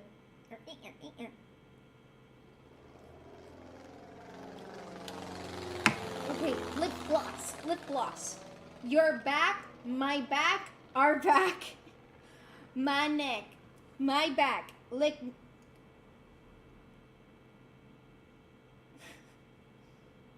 And my crack.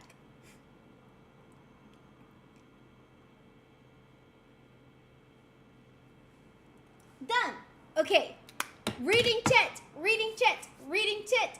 Reading chat. Reading chat.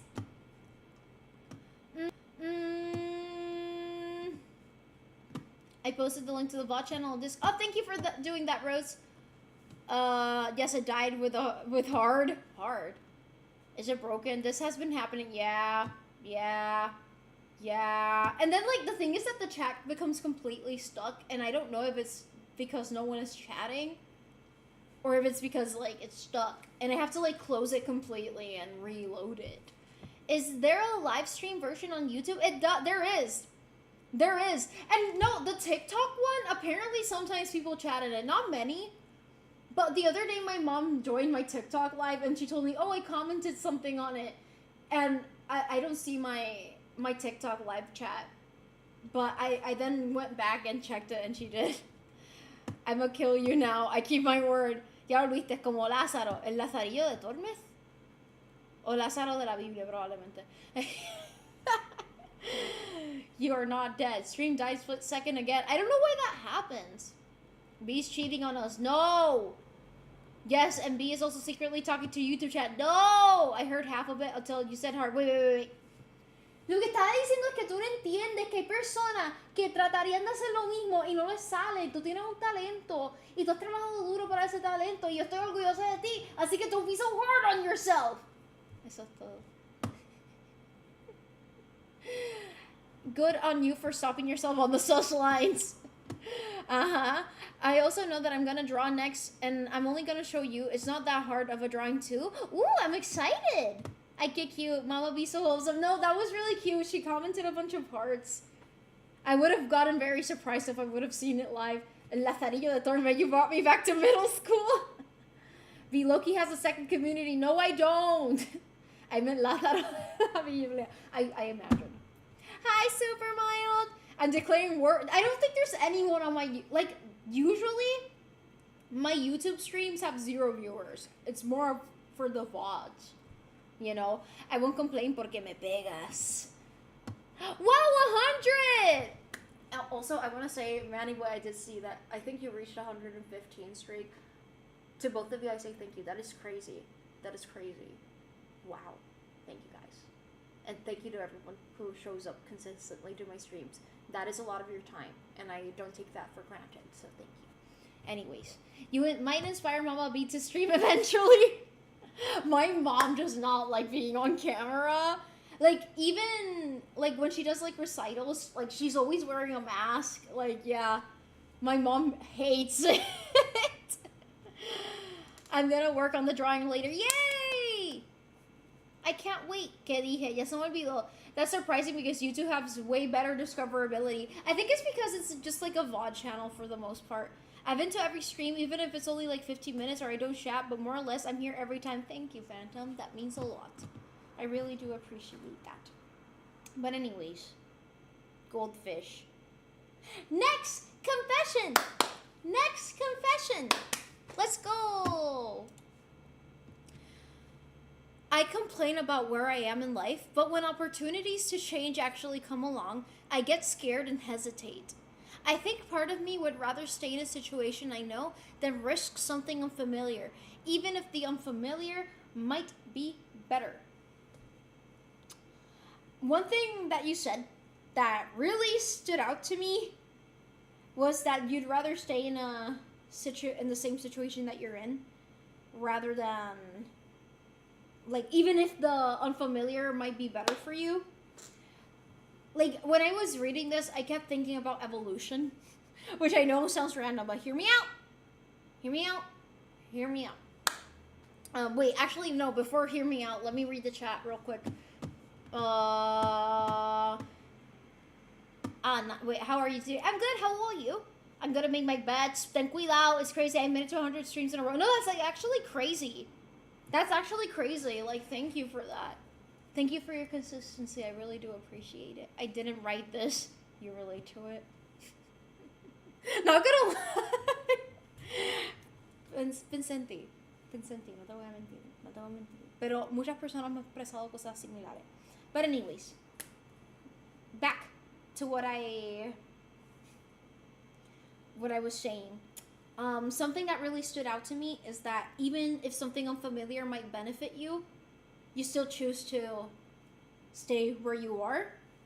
From an evolutionary perspective, unfamiliar things are scary, and it makes sense why our brain does that. Our brains are designed to seek out uncertainty. We are literally hardwired to hate when things are different, and to hate, I think we kind of talked about this yesterday. I don't know, deja vu. But anyways, and to hate uncertainty. Because our brains are designed to keep us alive. And uncertainty kind of raises the risk of not so good things happening. So that's why our brains kind of overreact. The things that we already know feel safe. Even when it isn't making us happy. But here's something that we started talking about a little bit with the first confession, and here's where I really wanted to talk about this topic, is that not making a decision is still a decision. So even if you think you're not really making any choices in life, the fact that you are not making a choice is a choice in of itself. If you choose not to act, time is still going by. And we can't stop it. Time will move regardless of whether you make a decision or not. Life is still gonna change, whether we like it or not. You're still choosing a path. It's just the path of staying where you are. but things will still change before you. Which is horrifying, yes, and might sound, oh my god, B, you're just saying things that are scaring me more so. But hold up. I think this should serve as a motivator rather than feeling like, I'm scared.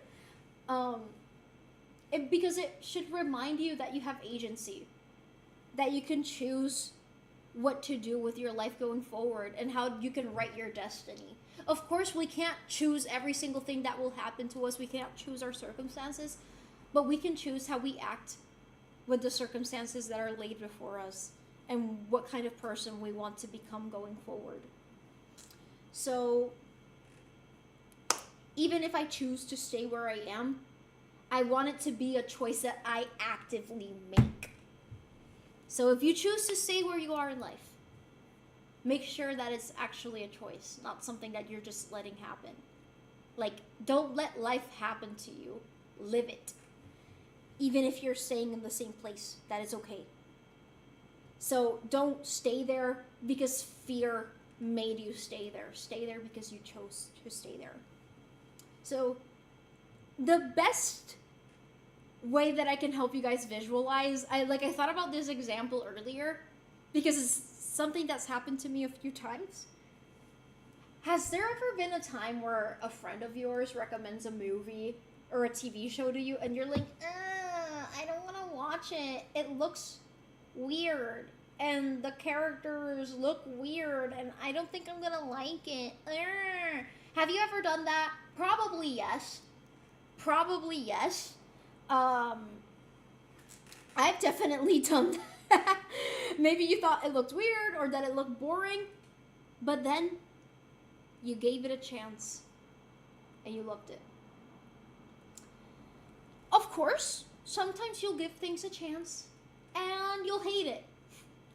But most of the times you'll give things a chance and it'll be somewhere in the middle. But the point is that you gave it a chance. And through giving things chances, you find some of the best things that make life worth living. That is what is important. If you had never watched it in the first place, you would have never even known it had the possibility of discovering something that you love. I'll use a personal example. Genshin. And I know it's embarrassing, but I don't care. There is no such thing as embarrassment here. When my friend recommended Genshin to me, I was like, it looks mid. Genshin's mid. I don't want to play some gacha fan service bullshit. It's a Legend of Zelda ripoff.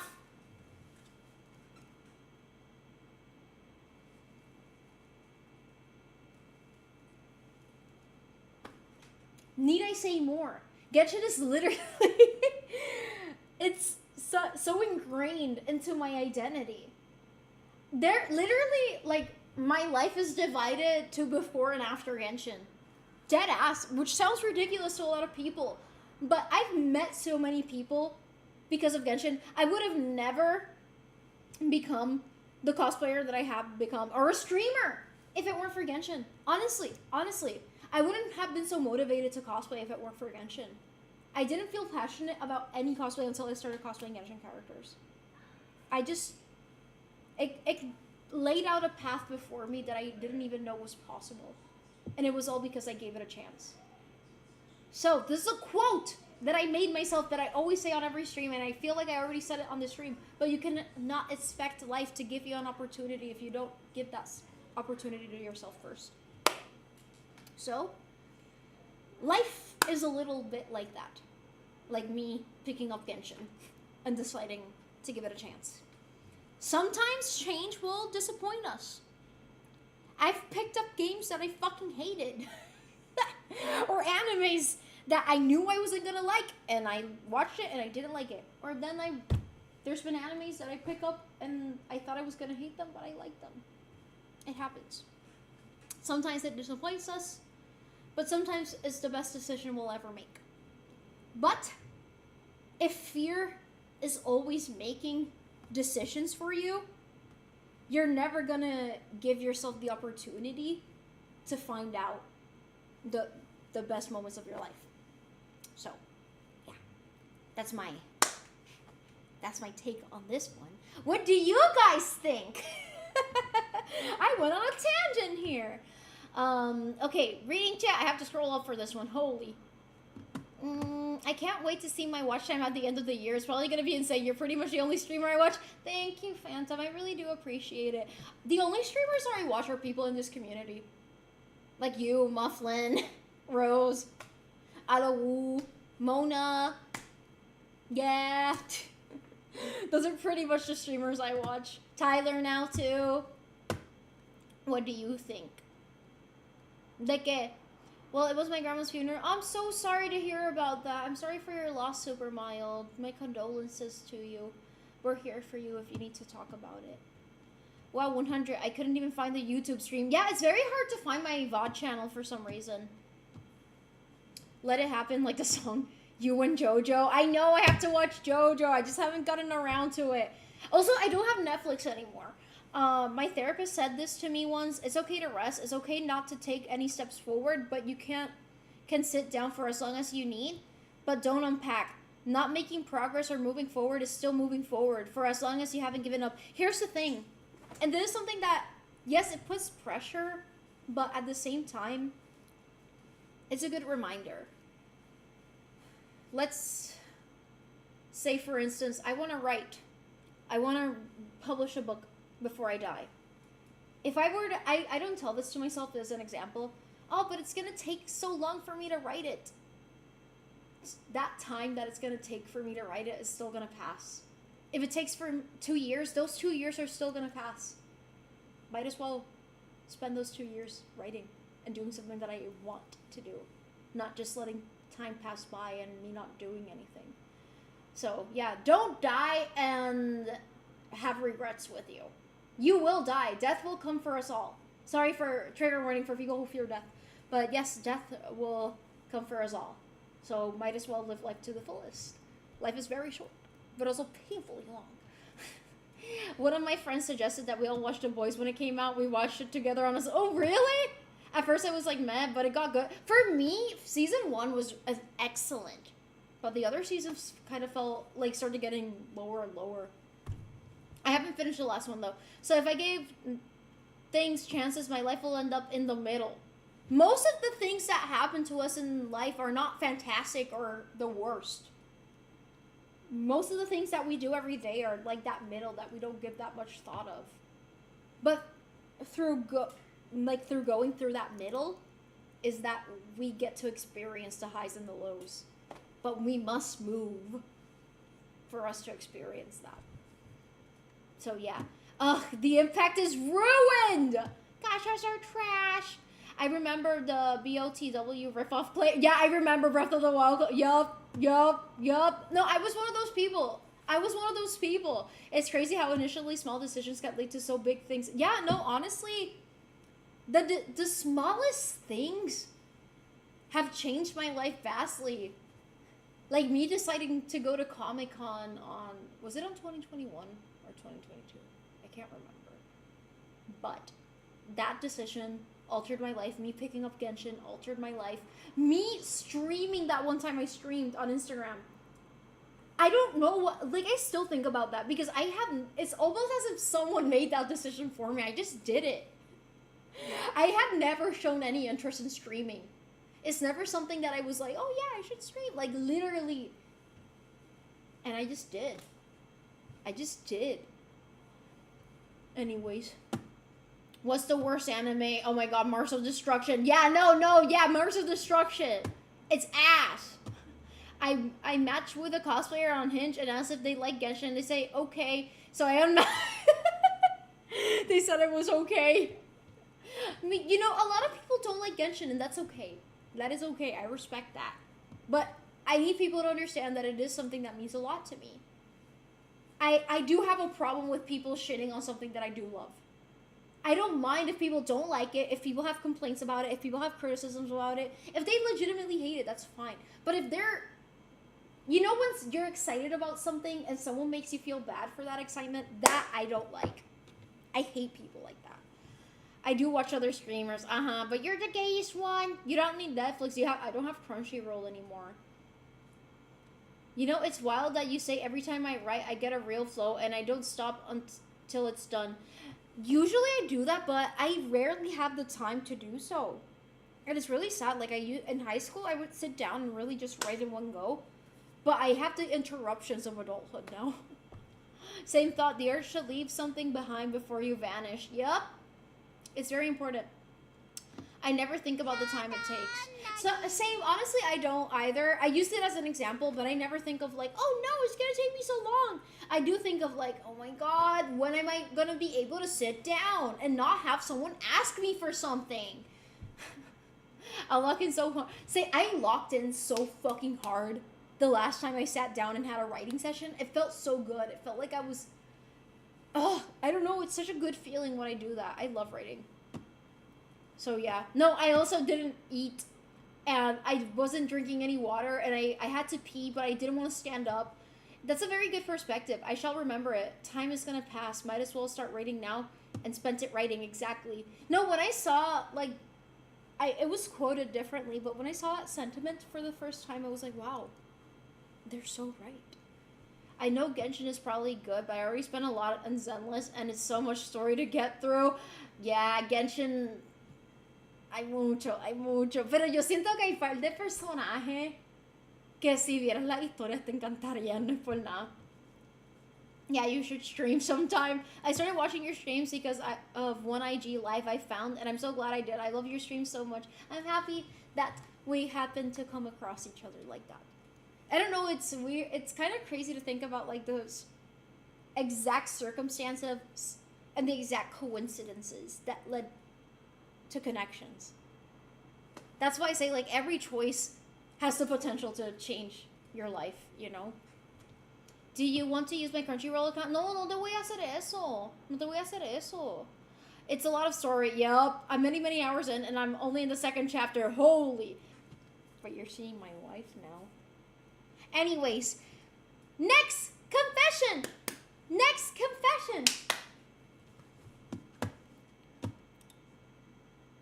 Is it loading?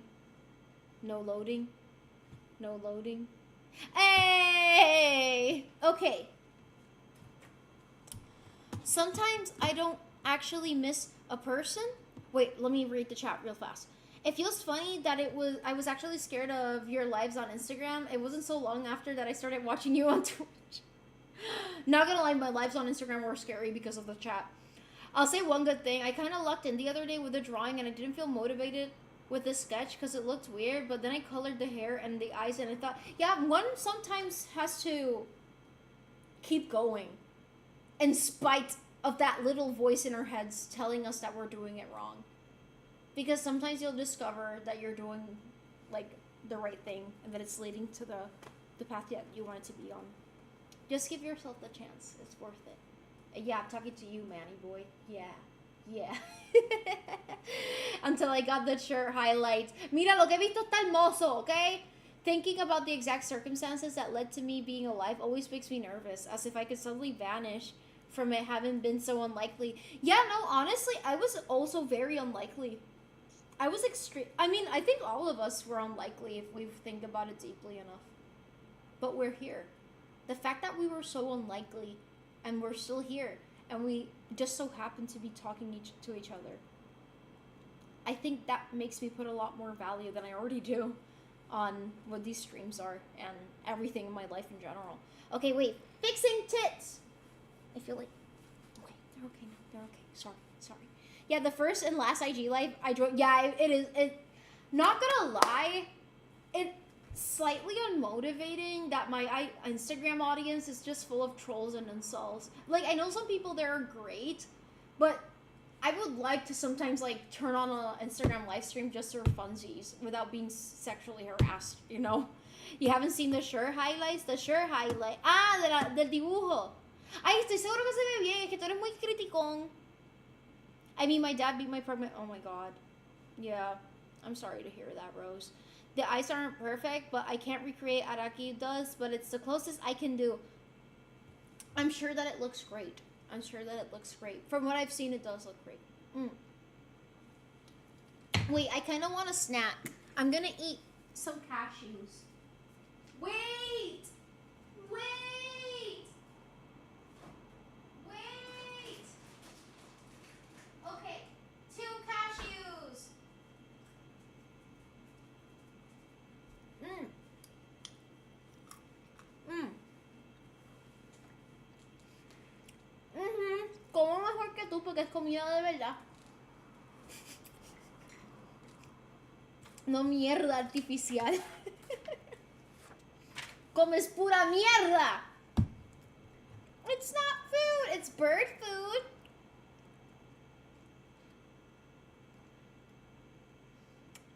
If you don't like how different IG and Twitch are, we should treat you like the Insta chat does, but I ain't putting you. No. Don't encourage. Someone might read that and feel encouraged to say something. Just eat tree. Oh yes, I love trees. Anyways, guys, next confession. Sometimes I don't actually miss a person. I miss who I was when they were there in my life. I miss how hopeful I felt, how excited I was about the future, or how carefree everything seemed. It's strange grieving a version of yourself that doesn't exist anymore. I'm not gonna lie, this is a confession that I don't relate to at all. And I'll get into that maybe later, I don't know. But it's something that I've seen so many people express. So I'm trying, this is one of those situations where it's like, I haven't been in this situation, but I will try my best to put myself in someone else's shoes and give the best advice that I can. First and foremost, and I feel like this is like the same concept with nostalgia in general. I think our brains have a funny way of romanticizing the past. We remember the hope, the excitement, the person we were. But sometimes the harder parts of the past become less visible in our memories with time. And that can make the past feel like a place that we need to return to, even though it no longer exists in the same way. But the way that a lot of people think about their past with so much nostalgia, although it is, you know, it feels kind of bittersweet, it does kind of treads on the line of fantasy. I feel like a lot of people turn their past into a fantasy. So I also don't think that you necessarily only miss that person, but you may miss what that period in your life represented, like possibility, safety, excitement, or a version of yourself who hadn't experienced certain disappointments yet. To that I say, you don't have to abandon that version of yourself. I'm not going to sit here and tell you to forget about your past and don't ever look back, or to just cut ties with everything relating to your past, because the things that past version of yourself loved, the things that past version learned, and the things that they experienced are still a part of you and can still shape you into the person that you're becoming in the future. But instead of trying to go backward towards the past, maybe you can ask yourself what qualities specifically you miss about that version of yourself, and how you might bring some of those qualities into your life now. Because you can't go back to the past.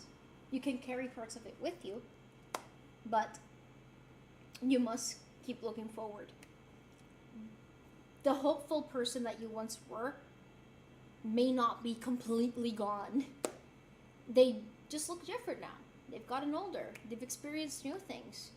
But hope after experience is usually much quieter, and it's more cautious, but that doesn't mean it's not real. You can carry pieces of the past with you without letting the past be the only place where you believe that happiness is possible. So what I'm trying to get at is that you shouldn't limit yourself in thinking that the past is the only place where you could possibly feel that happiness that you once felt. Because you're inhibiting yourself from the ability to experience that kind of happiness in the present or the future by thinking that it's only possible in the past. So I hope that makes sense. I'm gonna read the chat. Just where this. Hi, Lenny. Your aura is slowly healing my headache. Yay! I'm sorry you have a headache. Drink lots of water. Actually, water time.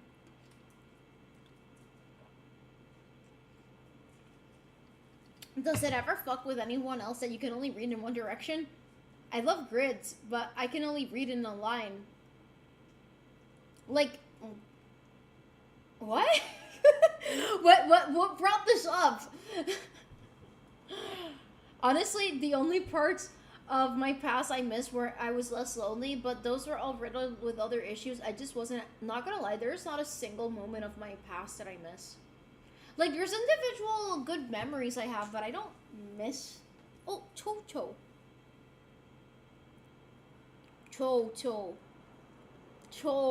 He's giving you guys IQ points. Hi, B7 Ray! But yeah, the reason I said I don't relate to this is because I don't think there's any part of my life that I view with nostalgia. At most, there are individual things I feel nostalgic about. For example, Tumblr. I do, like, feel a sense of nostalgia when I think about it. I feel nostalgic about when I first started playing Genshin. But my life has been riddled with so many events that it's hard for me to feel like I missed the past. Wait, I think he wants me to share IQ points with you guys. Yeah! Hey, Aki. Are you guys feeling the IQ points?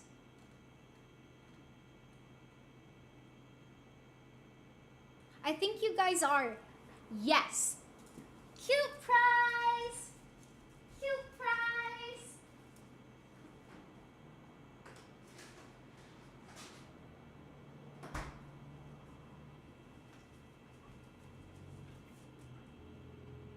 Yes. Okay. I'm back. I must confess, later towards the end of the stream, I will feel eepy. Wait, you or me? Both. I think we understand why you can't relate, but I hope that you love yourself more than ever now. I can say that each year I feel like I'm more content with who I am now than who I was in the past. Like, I've never felt like, oh, that past version of me is better than who I am now. Like, I can say with confidence that I've never felt that way. I always feel like not every aspect of my growth has been linear, but I do feel that in general, I tend to go in an upward manner. I should have drank water today, but I was so sleepy and tried to. No. People do shit like this and then they complain they have a fucking headache. No shit, you have a headache. No shit. Oh my god, and you need to wear proper protective equipment. God. The closest chapter of my life that I could come close to viewing nostalgically would be my time with Maddie. There were so many issues, and it was around that time that the lid I kept on my emotions started to break, and many, many other issues that happened between the people that joined that group. I was a part of it. So much drama, lol. Some of it was my fault, teehee. I'm sorry to hear that, Rose. I wonder that if 10 years I'll probably feel nostalgic about this in 10 years for sure. But I'm sorry that you went through that. But I'm happy for the person that you've become. And I know that Maddie specifically has been a part of you growing into the person you are now. No, don't encourage the Red Bull drinking, Rose. Monotonically increasing contentness. It's not my happiness that has like increased. Not that, but it's like I don't look at a past version of myself and say, oh, she's smarter than what I am now, or she's more mature than I am now. Definitely not. I've never looked at any version of myself in the past and felt that. Old school Pizza Hut. I was wearing my welding helmet and gloves at least. I'm just practicing it. I get it. But please stay healthy. I'm glad you're doing your project, but you need to stay healthy to fully enjoy the project. God damn. You need to read that so monotone that it forced me to lock in. That voice holds power over me. Oh, reading it monotone? It's the autism. It scratches my brain the right way. Anyways. This is the last confession I read before the stream, so I'm gonna have to like mod all the other confessions before sharing my screen. So, does anyone else ever Does anyone else ever fantasize about disappearing for a while and starting over somewhere new? Yes! Oh my god, yes! Of course I fantasize about that all the time.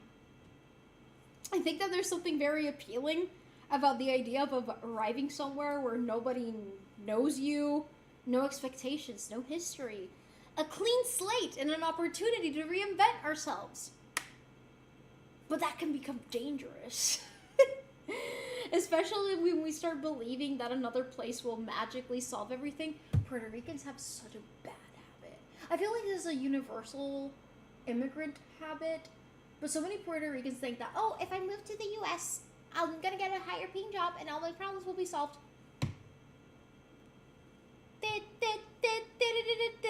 That's a fantasy. Anyways, sometimes we begin seeing only the flaws of where we currently live. Oh yeah, something also Puerto Ricans do. Like, they fucking, like, the Puerto Ricans that want to move out, like, they start hating on Puerto Rico and insulting it so much and insulting the local people, and I find that irksome. But anyways, I think that's very harmful to only see the negative of where you currently are at and the positives of the place that we want to go.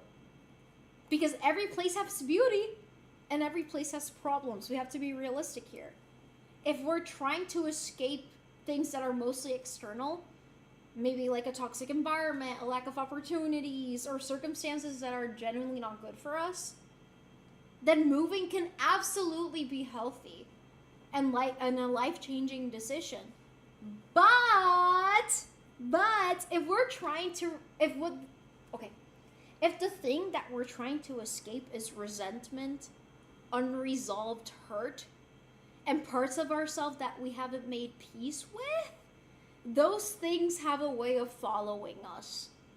So a new city can't unpack that emotional baggage for us.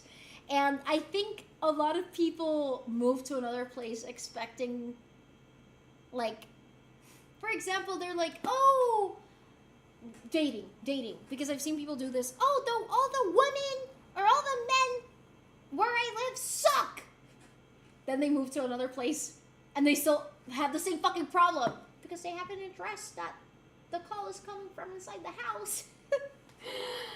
But anyways, whether you choose to stay or to leave wherever it is that you're currently living in, I think it's important to make peace with where you came from, because that will always be a part of you, regardless of what happened. That doesn't mean that pretending it was perfect or that you owe it your entire future, but it means not letting bitterness become the thing that defines your next chapter, if you catch my drift. So if you ever do choose to start over somewhere else, I hope it's because you're running towards a life that you want to build and not because you're running away from what you have.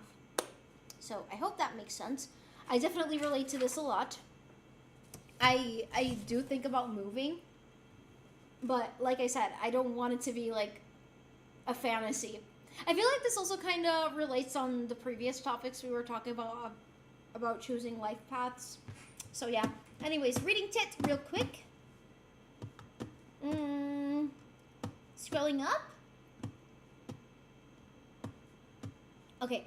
Oh, all the time. I think about that all the time. Sorry for looking. I kind of keep saying, no worries. That's okay, Jesus.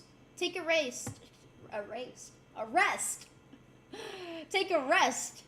Yeah, I was gonna say that too. You can move to a new place, but you'll still be the same person. Unless there's a specific thing you're moving for, like a job or leaving a situation/person, you're still the same person.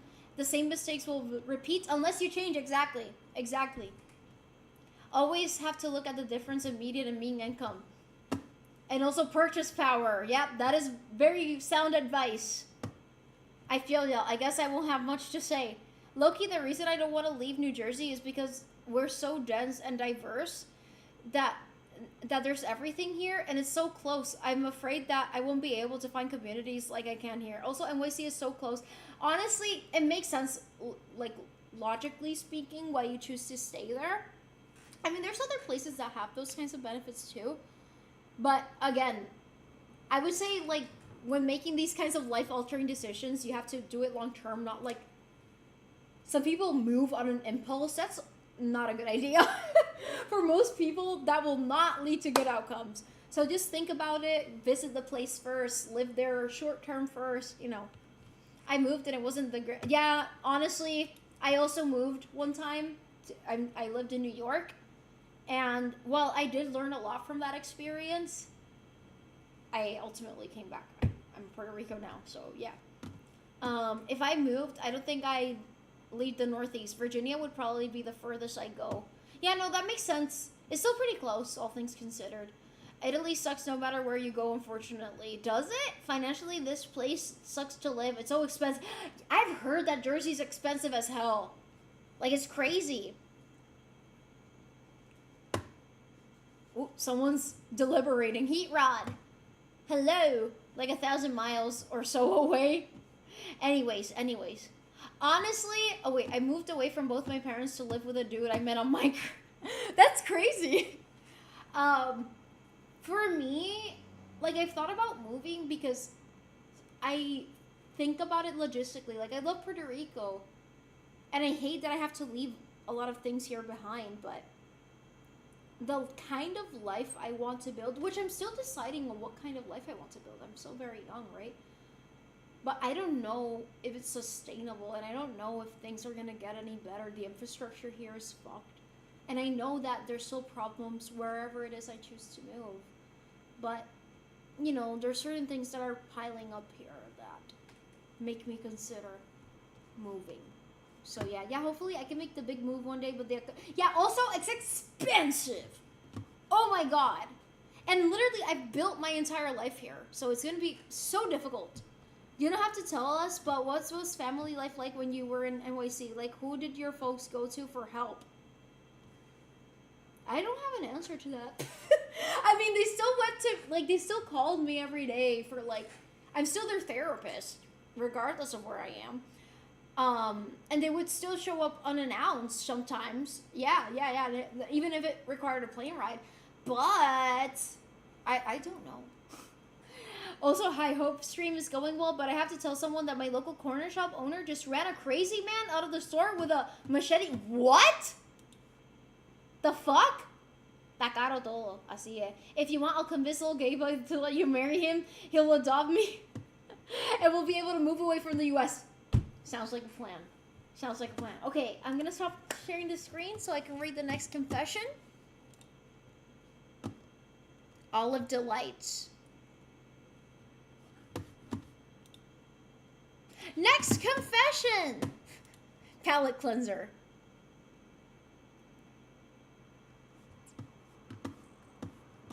Okay. I read it. With a machete? I think your corner store owner is a crazy guy. Yeah, no, honestly. I kind of... Go eat! Go eat! That was a hell of a statement to come back to. How many more confessions? 10. We're halfway there. We're halfway there. But probably there's a lot of trolley ones or short ones. Yeah. Yeah, I think the longer ones. I mean, there might be 1 or 2 long ones, but usually when people send things during a stream, you know. Is it normal for me to not move out of my town where I spent all my life here? Yeah, that's completely normal. A lot of people do that. I just don't see myself moving to a new state or country. I just feel happy at my town, even though these days I hate living here. I'm a young... And my mind changed, but for now I'm happy here. If you're happy there for now, there's nothing wrong with that. A lot of people choose to stay in their hometowns or where they grew up in.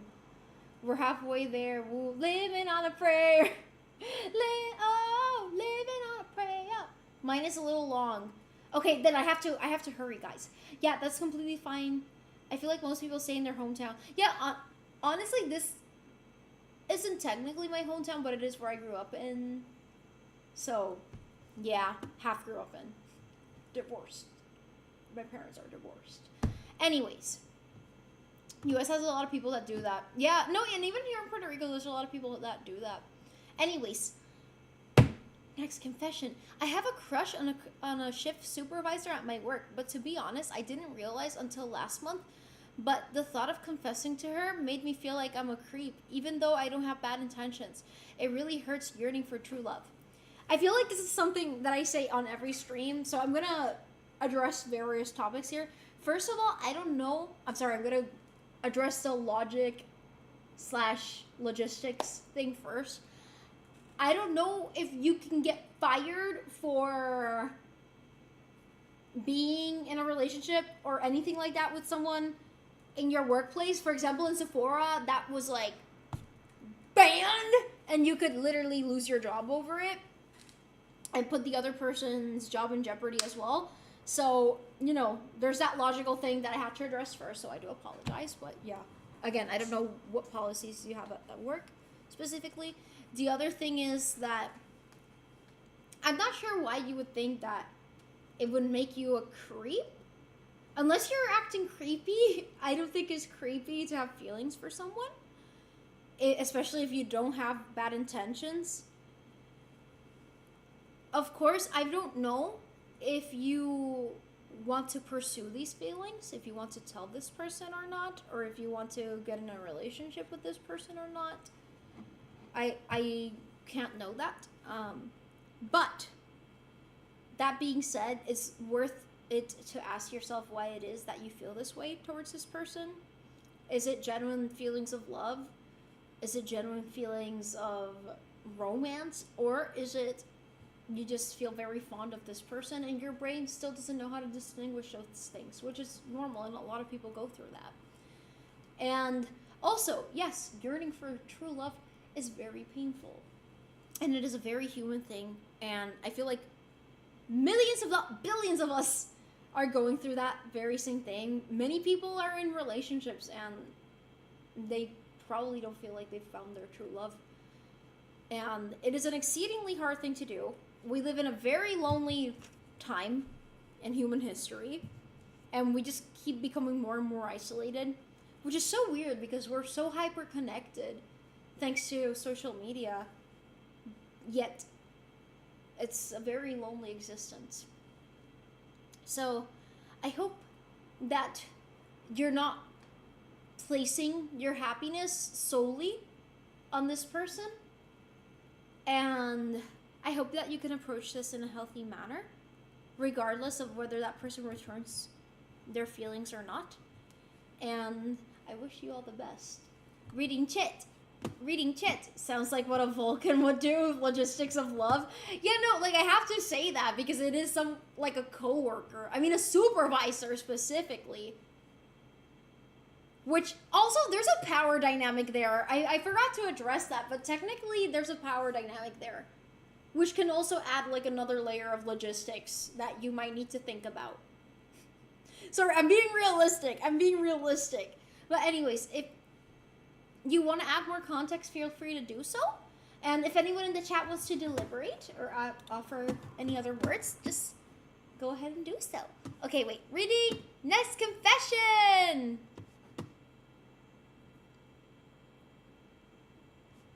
Okay, I can read this. I identify as a trans woman, and I'm scared to come out to my parents due to concerns of them kicking me out. But also my life is a living hell daily due to dysphoria. I'd like to thank you, B, for making my life a little less miserable. First of all, I'm very happy to hear that the streams and this community have made you feel less miserable. But also, I'm so sorry that you're going through this. This is one of those situations where I might recommend to not come out unless you feel safe to do so, unless you have a plan B. If you don't have a plan B, definitely don't come out. Coming out can be legitimately dangerous for a lot of queer kids. So definitely think about the logistics. Again, I'm going back to the word logistics today, but holy. Think about the logistics because you could quite literally be put in danger, especially as a trans woman. You can be put in danger.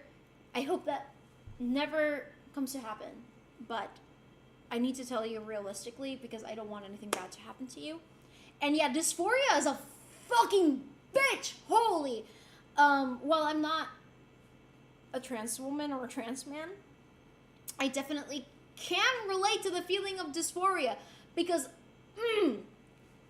it really fucks with your brain. You can't enjoy anything. It almost feels like everything you wear makes your skin crawl. So to that, I can relate. I don't know what your goals are for your transition, if you want to medically transition or not. But I hope that you're able to be in a safe enough place in your life where you could achieve those goals and that you can have a support system along the way. But regardless of that, this community will always be a safe space and will always be LGBTQ friendly. And if anyone isn't, you're free to leave. The door's right there. The door's right there. If you wanna argue against that, the ban button is right here, and it looks mighty tempting. So that is a threat. But no, there's other trans folks in this community, so you're not alone. You're not alone. But okay, reading tit. Reading tit. Genuinely scared of being judged for my confession. Rose, this. Have you seen this community? Have you seen this community? We'll be honest and candid as long as you're open to that, but we love you and care about you. +1 to coming out as trans as a woman until you're able to stand on your own. Yeah, for sure. Like, be able to have your own standing before you come out. Some people, unfortunately, are never able to come out to their parents, which really, that's so sad, man. Like, I can't imagine putting my child in that situation. They're my kid. I don't know. Dysphoria is absolutely horrible. I don't identify as trans, but I feel like for the most part my experience overlaps with a lot of the trans experience in terms of dysphoria and acceptance. Same. Like, I guess technically trans is an umbrella term in the same way that queer is, where anyone who's like not cis is in the trans umbrella. But that being said, like, I'm not a trans man or woman, and I've never pursued transitioning or anything like that. So, you know, I can relate to aspects of this, but I can also acknowledge that there are just so many struggles that trans people go through. It's the Dyson formula. That goddamn Dyson formula! Too many friends I know came out to their family and got thrown out without recourse. The most successful in terms of living their life trans women I know basically closeted themselves until they got a job at a separate place. Yeah, honestly, that's what I would recommend in this situation. And afford their own medication. Not saying it can't work without, but I bet it's inspiring cases who make it work without those support structures. You know, like, and again, not every trans person wants to transition medically, but I know a lot of trans people, and some of them, their parents accepted them, but others, literally, their entire family excommunicated them. I've known trans people who were homeless at certain points, and especially trans women are a lot of danger. I don't know where you're from, but most countries it's legitimately dangerous to be a trans woman, so please stay safe. Please stay safe and find support groups. I'm also thinking about food because I'm hungry. Because for as much as anonymity gives people the courage to open up more, I feel like sometimes it's important to also say stuff openly, not just as an anonymous person. Like, it's not just as chatter, it's me. I understand. Honestly, that's one of the things I appreciate about you is that you're open to being vulnerable, even here in the chat, because you open up other people to be vulnerable as well, which is something I have talked to you about before. Media attention on trans people, insane right now. Yup. Kind of get it, Rose, but I can only see myself as a chatter, nothing more. Are you for fucking real right now, Jesus? I thought we were way past that stage. Come on. Yeah, usually the situation always gets better to wait to come out until you get better support structure. Yeah. I feel like I'm parasocial towards you guys. Usually it's the other way around. But yeah, I'm very parasocial towards you guys. Yeah, the other reason I don't want to leave Jersey, we're hateful but also very accepting. Nobody cares if you're trans here. I think how we're accepting, for example, Puerto Rico is not accepting. Not accepting. You know, like there's a big LGBT community here, of course, but transphobia here, especially, like all of the phobias, but especially transphobia. So yeah. Oh, Cakes, thank you for following. Guys, we're all online friends. IDK was exactly. We're friends. Even if it's through non-traditional means, we're friends. We're friends. God damn it. Okay, reading tit. It's parasocial squared, Rose. Okay, I can read the next one. My parents don't know that I've been having a 5-year relationship with my girlfriend. I don't know the context as to why you're hiding that from your parents. There can be so many reasons as to why, but regardless of what the reason is, it's obviously because there's like a, you know, either a trust thing going on. Either your parents are going to react a certain way because of who the partner is, or because there's a strained relationships with the parents. I'm sorry that you're going through that. Again, I don't know the full context, but I've seen this happen a lot. Literally, again, it happens, I've seen this happen a lot because I have a lot of queer friends, but literally, there's this one friend I have that their parents have met her girlfriend a bunch of times, and they think they're besties. Little do they know that they're girlfriends. I don't know. Wait, I'm reading chat. Oh, fuck. IDK, man, I feel so bit pretentious. IDK, if that's the right word, but anyways, it's just to say that I'm just like anyone. Seeing myself as more than a chatter would make me feel... Oh, I see where you're coming from, but I don't think it's putting yourself as in a pedestal. I just genuinely see you as more than just a chatter. I mean, you guys are not just like usernames on a screen.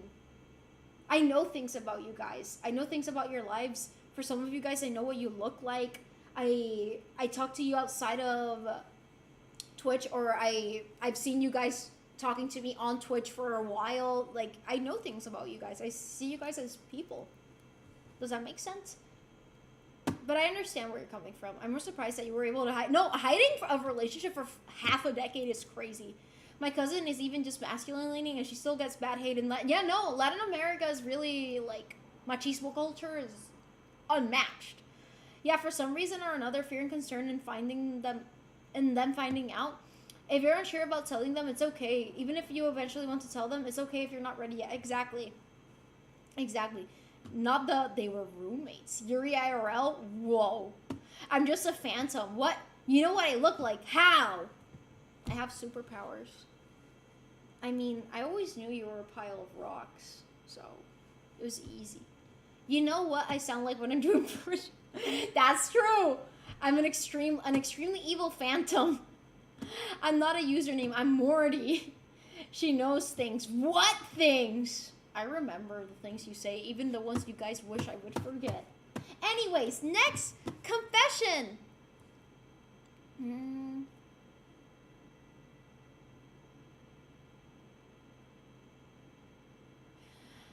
I'm gonna choose to skip this one because I think it may be against the Twitch guidelines to talk about this. Okay, we got the Rapero's confession. No way. What does she know? B, you just gave me a fantastic secret surprise idea. Secret surprise? I mean, it's no longer a secret. Now I know you're going to do a surprise. What surprise? Anyways, if you drive and you arrive to your destination, big ass parking lot, if you see a car parked very far and alone, oh my god, I hate it. When people do that. I hate it when people do that. You know, that would happen to me a lot when I would arrive at work, when I was working at Sephora. Like, I would park really far away so that I could eat in peace. And then someone would park right next to me, even though the parking was empty. It's like, why? Oh, wait, I read this. It'll happen on a stream. You'll see. I'm confused and concerned. I hate how whenever things are not shown or moderated, I get extremely curious about them. I apologize. I apologize. It'll be available on the Patreon stream. I never do it intentionally, but I wind up doing that a lot. Hey, whoa, chat.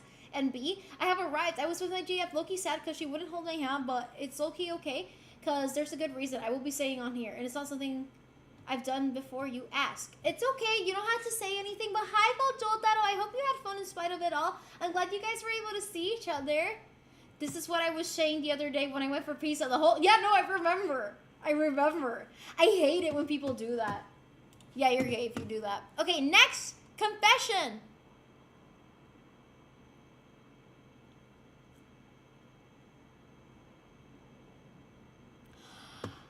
No, actually, I hope that you guys don't see this as a joke, because I really truly want to address this. Wait, I haven't been streaming because my setup changed and my TV broke, and I've been using my own monitor from when I lived on my own, and it's in an awkward corner of the room. Do you need us to help with that, Phantom? Is there anything that we can do to aid you in that? I'm sorry that's happening to you, but if we can help, just let us know. I don't mind, but I have an idea for a cool way to do a surprise, and it'll be able to stream. Like on your stream, a surprise. Cat ears? More cat ears? Maid outfit? Yes? Yes? Yowie? You guys are gonna kiss? Next confession! I've had that TV since I was a small boy. Oh no! I'm sorry about that. Not gonna lie, the childhood TV I had, I wish I still had. I'm so mad that my parents threw it away.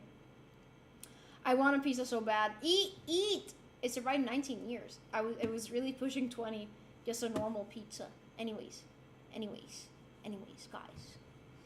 I am deeply in love with a fictional character named Himiko Toga. I'm near the same age as her, and our birthdays are only one day apart. I get sad that they aren't real, and also whenever they died, I grieved like it was a real person. This sounds like a joke suggestion, but this is generally affecting my mental health as I surround myself with things of her. I'm overly obsessed with her to the point that it has driven me insane. Honestly, like, this is something that I've been very careful of avoiding because I feel like I get very attached. Wait, who's he? Wait. I think, is she from Boku no Hero Academia? She is. Okay. Yeah. I knew who she was. I was imagining it was her, but I wanted to confirm that it was, in fact, her. But anyways. Wait, let me read the chat real quick. I don't want to not be caught up with it. Hello, Eye of Evil. I can't eat. No more cat. Oh my god, bro. Yeah, she liked my gift. I wrapped it. Oh, yay. I'm glad she liked it. I felt cheap for how little I spent on it, but I know if she loves it, that's what matters. Not the monetary value. I might know who this is. Oh, Himiko is an amazing character. Yeah, she's the blood drinker girl. Yeah. Are you EP? Soon, yes. I liked her when I watched it, but I fucking hate My Hero Academia now. Brother cutting is hard. I know, but I feel like it's treading on, like, an unhealthy relationship with food. Anyways, back to the topic at hand. Like, I've been very conscious to not let my love for fictional characters deprive me of enjoying relationships with real people. And again, when I say relationships, I mean friendships, all of it, not romantic. I feel like I have to clarify that every time. But I definitely feel something. And I feel like I've always felt embarrassed to admit this because I feel like people would just make fun of me. But I definitely feel strong feelings. Surprise, surprise. This is not surprising to most people. For example, someone like Tartaglia, like, I love him the way I would a real person. I love him more than I love a lot of real people. It's something I can say that with confidence is true. And some people will tell me, oh, you like Tartaglia? Ah! Oh no, I went back. Ah, fuck, what question was that one? I think it was 12. Wait. But anyways, the point is that... wait, no, it wasn't 12. It wasn't... Wait, fuck, which one is it? Okay, there it is. There we go. Anyways, as I was saying, like, I've been very conscious about not letting it be something unhealthy. Because I totally think it's valid. And I know a lot of people are going to say, no, it's not. Fuck y'all, honestly. I'm going to die in this hill. I don't think there's anything wrong with loving a fictional character. As long as it's not getting in the way of you living your life, experiencing friendships with real people, as long as it's not replacing any of the happiness that you could have in real life, as long as it's not affecting your mental health, nothing wrong with it. Nothing wrong with it. However, in this case, I do see that it's actually affecting your mental health. I would say, like, rather than you cutting off the character completely, because I feel like you're setting yourself, if you try to do it all in one go, you're just setting yourself up to, like, feel very, like, a lot of grief, or to not be able to truly distance yourself. I would say to lower the amount of exposure and expose yourself to real things and real relationships and real people, and perhaps finding a community of real people that also love the same character as you. Or if you're not okay with them liking the same character as you, maybe people who are in the, like, the Oshikatsu community, or the I know there's like a Ficto community as well. Sometimes it's helpful to join those communities, and I'm kind of speaking from experience here. I don't think I can... Again, I don't think it's wrong to love fictional characters. Sometimes you love them in a different way than you love real people. And that's okay. However, it should never replace or deprive you from experiencing real things. So that's my take on that. Reading. Shit, let me scroll up. I feel like it'd be helpful to ask yourself why you're so attached to this fictional character, to the point where it severely affects your mental health. Yeah, that's a great point. Maybe it's something you're missing in your life that you feel if... Oh, wait, that's really a good point. Something else, understandable, but what you feel so important, so strongly about her might be important. Okay, wait. That's something I forgot to touch on. I actually did that exercise with Tartaglia and Zhongli. I feel like with both of them, they both represent archetypes that I wish I had growing up. And now, rather than it being something like unhealthy or parasocial, I mean, it's a fictional character. They can't truly love you back. That's something you have to accept. They're not real in this plane of reality. The emotions they cause within you can be real. But that being said, rather than it turning into something unhealthy, rather than me looking at Tartaglia and Zhongli and being like, oh, no one's ever gonna be like that in real life, I'm gonna be sad now, which is something I've felt like that before. Rather than feeling that way, I approach them as like, I've taken pieces of them in the way that I am now. And the person that I've grown into is thanks to those archetypes that they represent in my life. Does that make sense? I'm screaming internally right now. I hate... Why? You like fictional characters? Couldn't be me. Yeah, couldn't be you, Manny. You specifically? Pfft.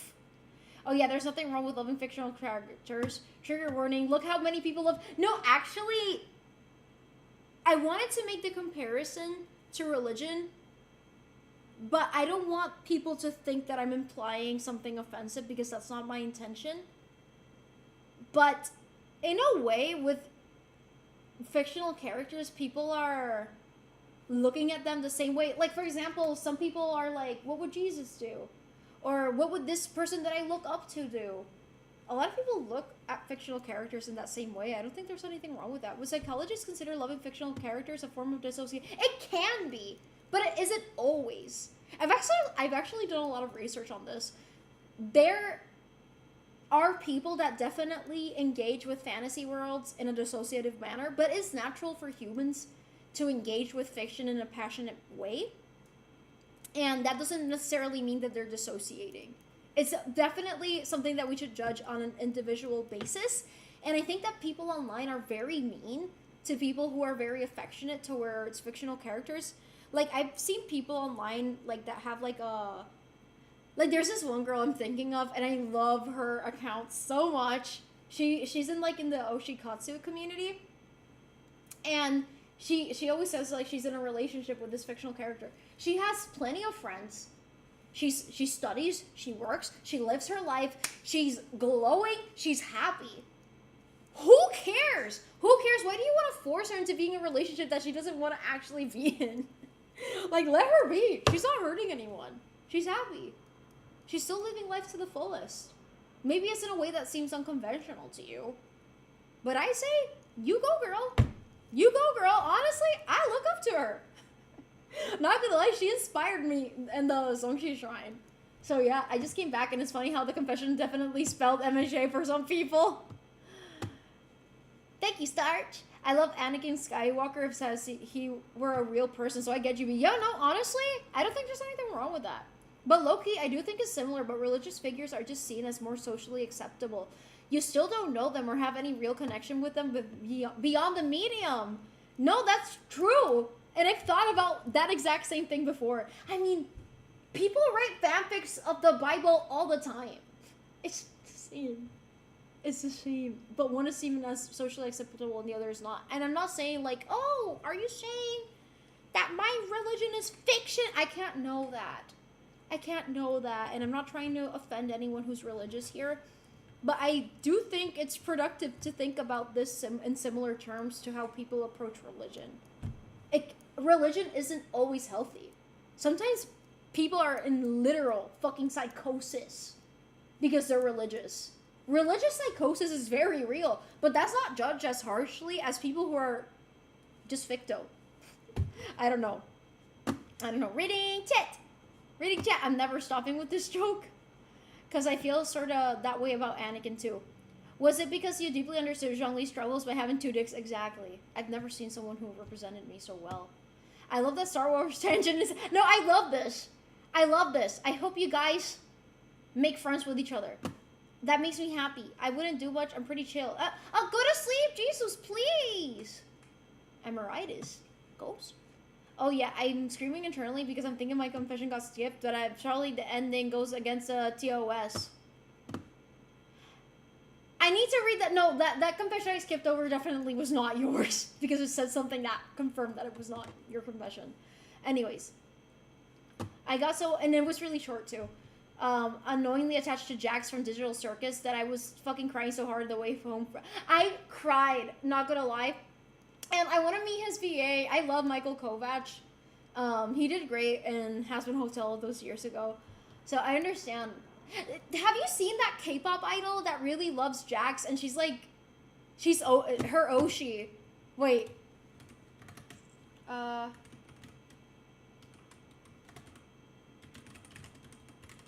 What's her name?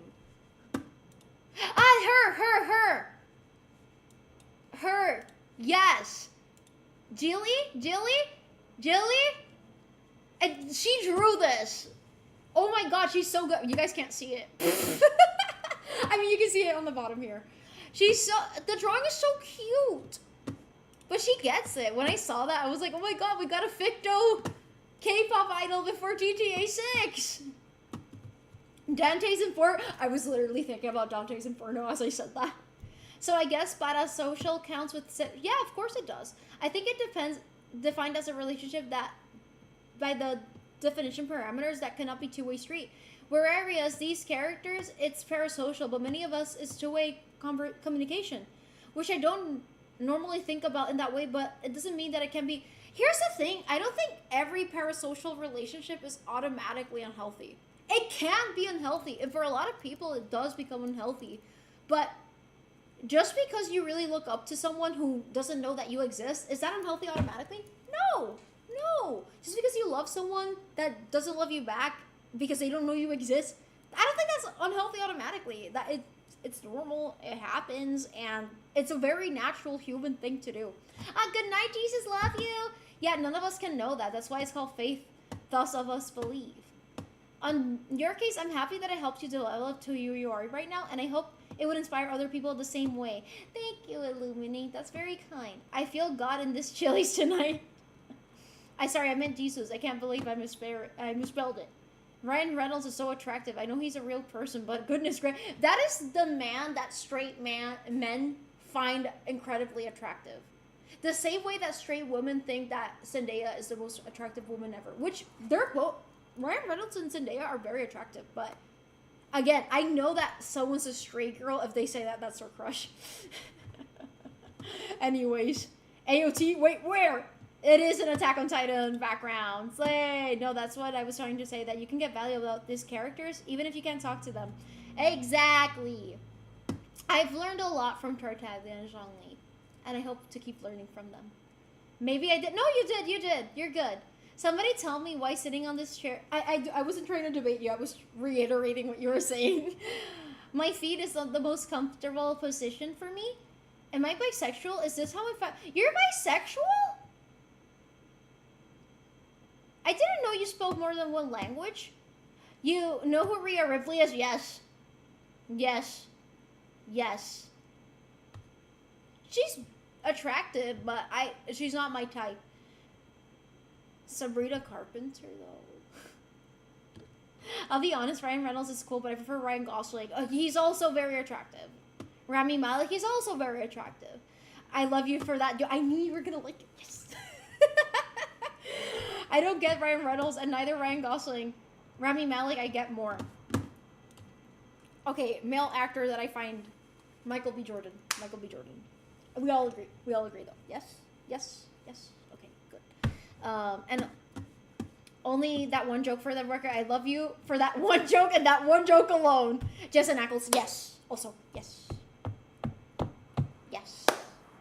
If you like Rhea Ripley, I'm not gonna say that. I know what you like in bed. I'm not gonna say what specifically because it definitely goes against the TOS. But I know what you like. I know what you are. I know what you are. You look like Michael B. Jordan? The guy who played Killmonger? He's the guy from Say It. I know what you like. Like, I'll say it censored because TOS. You like being taught. Okay? Okay? Yes. Yes, she broke the norm. Let's see, who is my man crush? Tom Holland in the Umbrella video is gender as fuck. Umbrella video? Umbrella? Anyways, reading next one! Oh my god, I can't read this out loud. Again, this is one of those topics I can't address, but yeah, you were.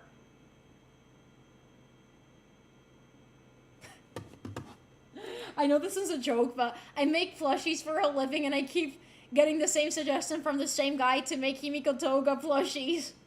That's me approaching Zongchi artists and being like, draw them! And draw Tartaglia as a female! Draw them!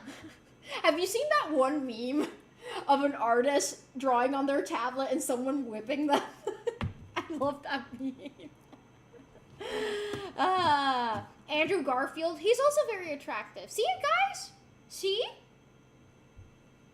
Umbrella, Ella. You're so right about VC. But no, I already knew that. That was kind of obvious by the way you talk.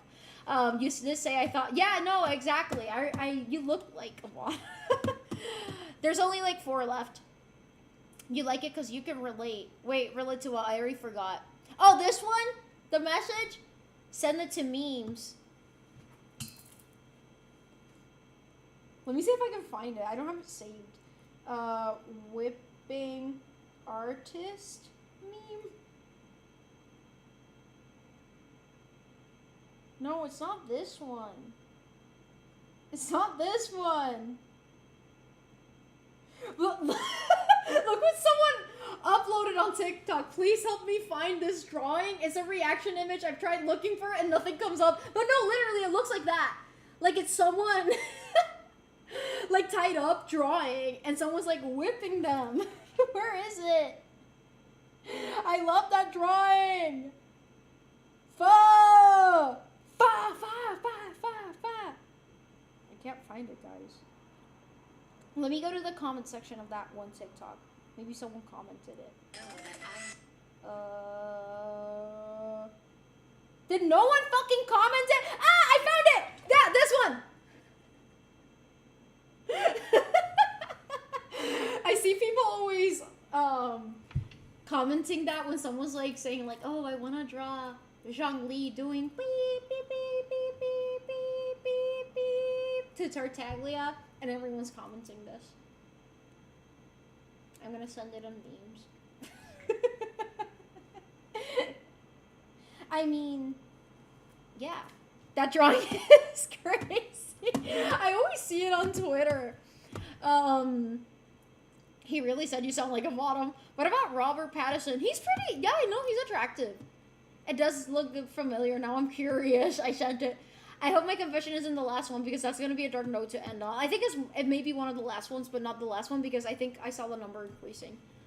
I get it now. Oh, my sweet Edward Cullen. Team, when I was a kid, I was Team Jacob. But now as a grown-up, I'm Team Edward. But no, honestly, oh, you want to see a guy I have a crush on? What's his name? Fuck, what's his name? Carlisle. Carlisle from Twilight.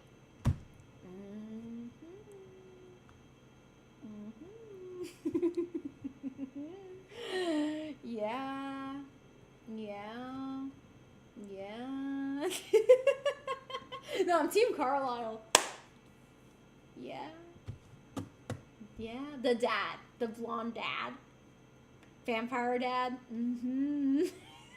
I love the idea of using a heart rate monitor to censor words. A heart rate monitor? The beep beep that. Hi, Took. Whoa, I'm sorry, did you say Edward? Yes, I said Edward. I changed teams because of the whole imprinting thing that Jacob did. That was really weird. I know he's a werewolf, but that was so weird. James the Tracker. It reminds me low-key of the cow milking meme. B is into DILFs at this point. I want to be a DILF. Okay? But I like bratty bottoms. My wife, for instance. I do have personal earrings. You're the first person to notice. I'm a DILF. He didn't have a choice. Yeah, I knew you were going to say that, but I don't care. It's so weird. Even Edward was cool with it. Fucking weird. You nicked my daughter after the Loch Ness Monster?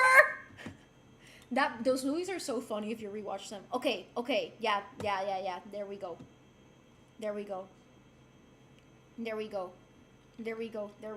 Okay. But before I read this confession, I really need to pee, and I don't want to interrupt it with my pee session. So we're gonna watch this video while I go pee, okay? Wait. Well, you'll see. Gonna be back. I'm just peeing. Later. So maybe you think longhorn beetles could be the largest because they're the longest, or Goliath beetles could be the largest because they're the heaviest. But before you decide, I'd like to show you a third type of beetle that might change the way you think about this whole thing. This beetle has a very strange face. It has a nice set of horns.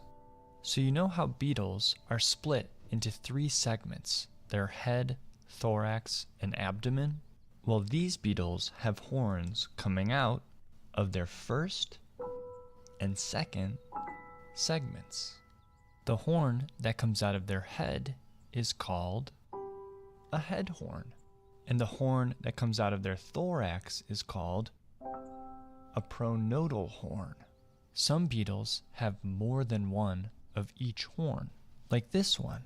It has a very long head horn and 2 pronotal horns. Beetles with horns like these are called rhinoceros beetles.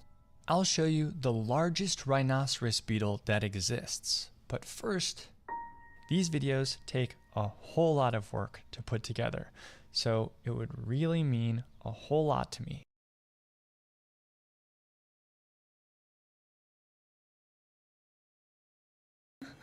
I was muted. I was muted!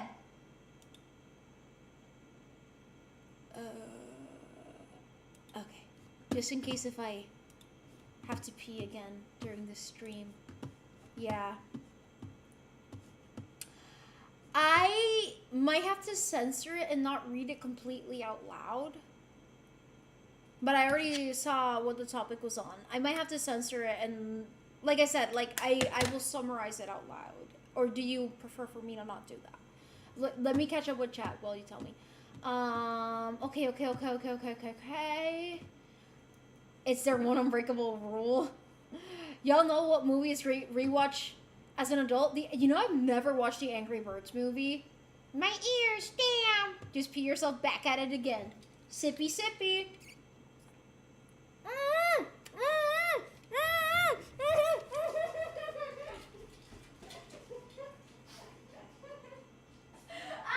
One of the tea bags! Oh, wow.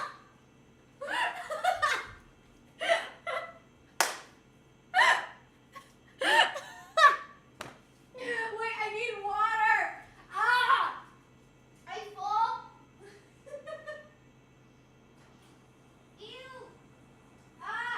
My throat is itchy now. Ugh!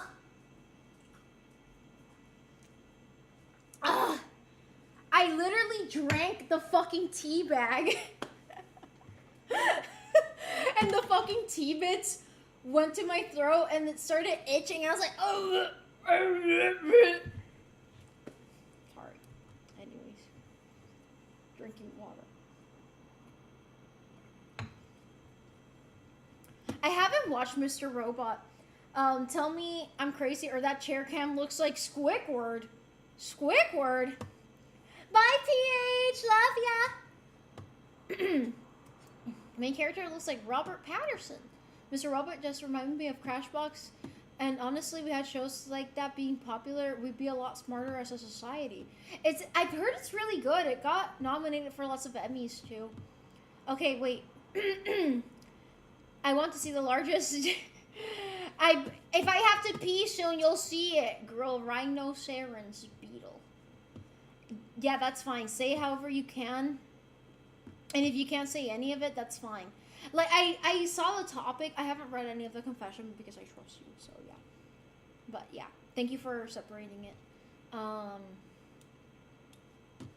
Espérate, ¿qué pasó? He drank straight tea bag. Yup. I look away for 1 second and this girl is suffering. First the tea revolts, then it's gonna be his rice and beans. I'm gonna send on Discord. You're gonna send on Discord? What? The tea is finally fighting back after years of abuse. I have abused lots of tea, haven't I? Okay. Okay, I'm gonna read the first section and then the second section separately. Wait, let me drink water again. I still have tea bits stuck on my fucking throat.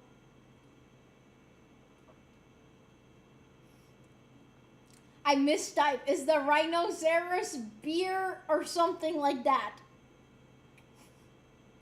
Wakala. The Squidward chair. I see, I already forgot. Okay. Some days I think about downloading dating apps again just for the hookups because I do hate the feeling of sleeping alone. I never do because I remember how much I hated sex. I only really enjoyed it a few times. I was just treating sex for some semblance of connection to someone. I was just starving off that impending loneliness. I know that I don't care about the sex all that much.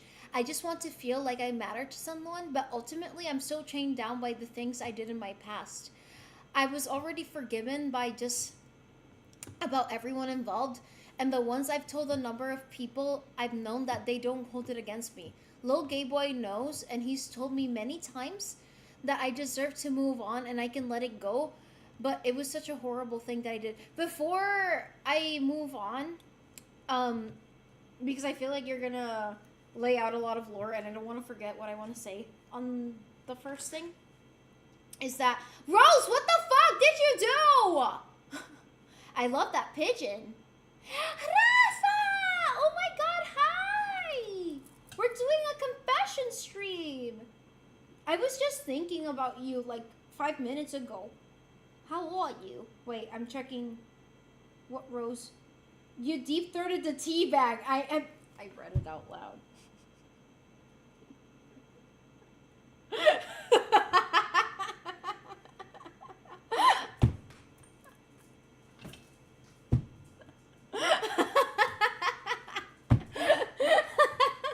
I trust you. Anyways, as I was saying, for any specific, it was an accent. Oh, you mean the deep throating or thinking about you? I was just thinking like you weren't here, and I was wondering if you were okay. Like you're not ever obligated to be here, but I was worried about you. Oh, Chocho.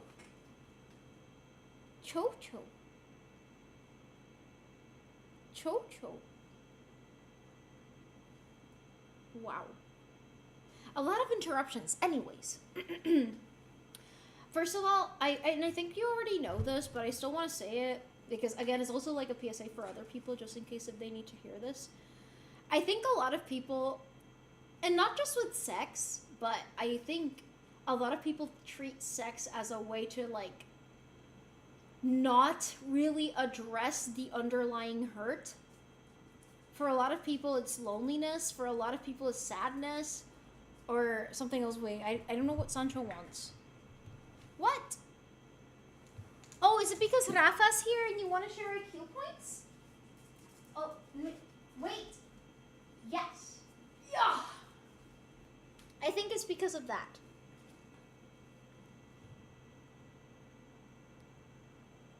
There you go.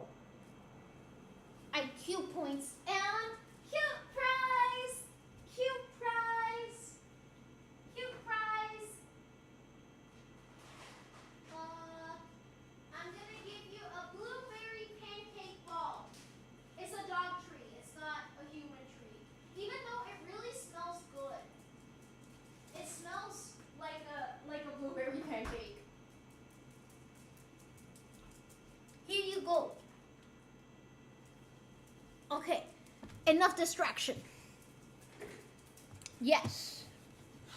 Enough distraction. Let's get back to the topic at hand. Chocho, thank you. Just busier lately. Okay. No, I'm glad you're good then.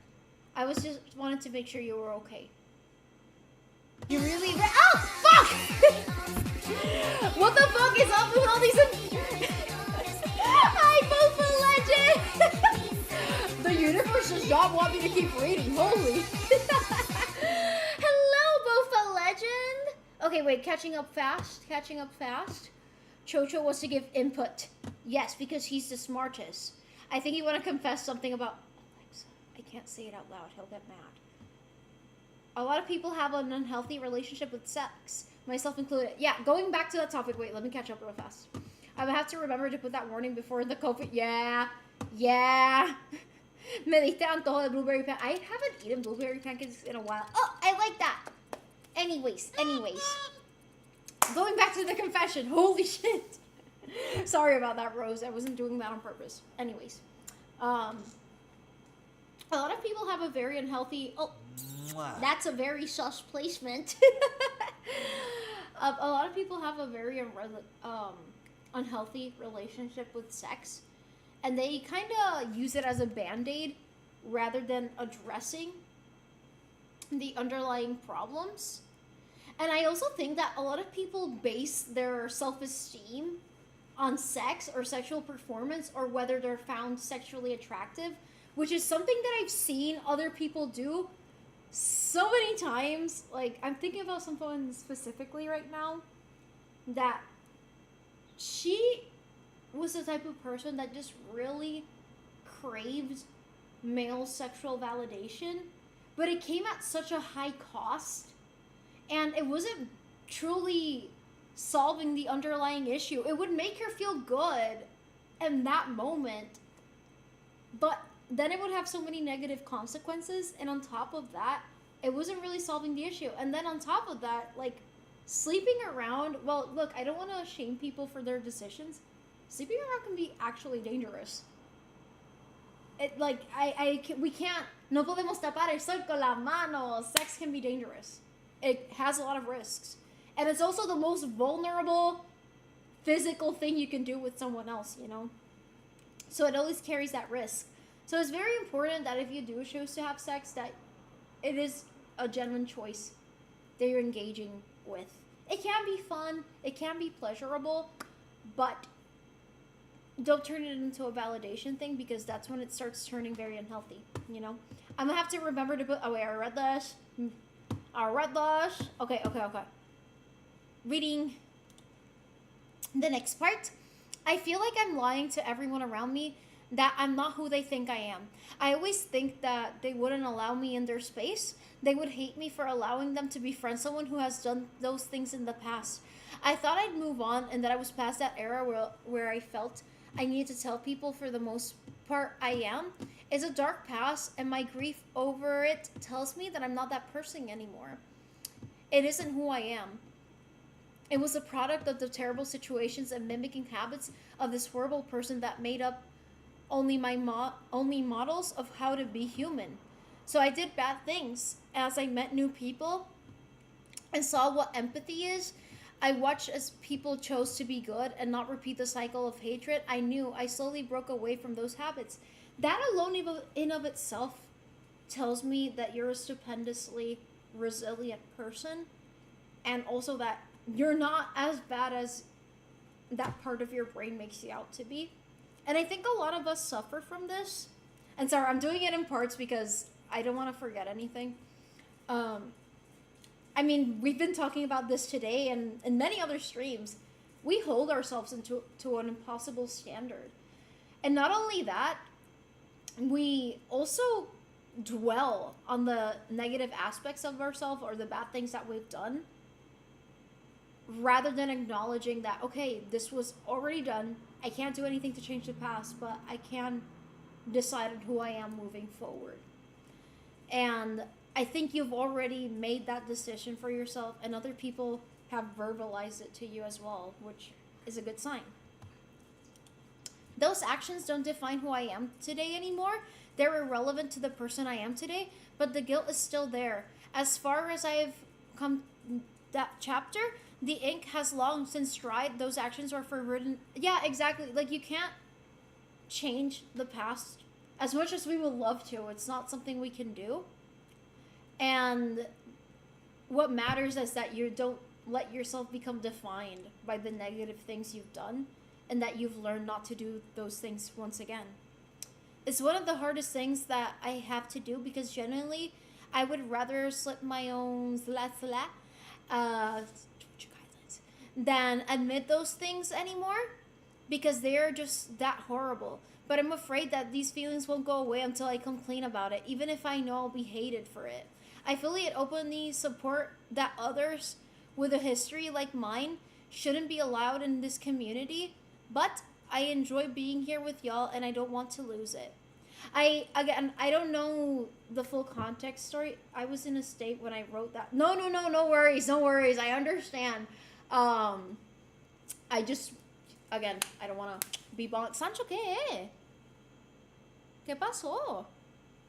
There's a snack over there that you haven't eaten. What?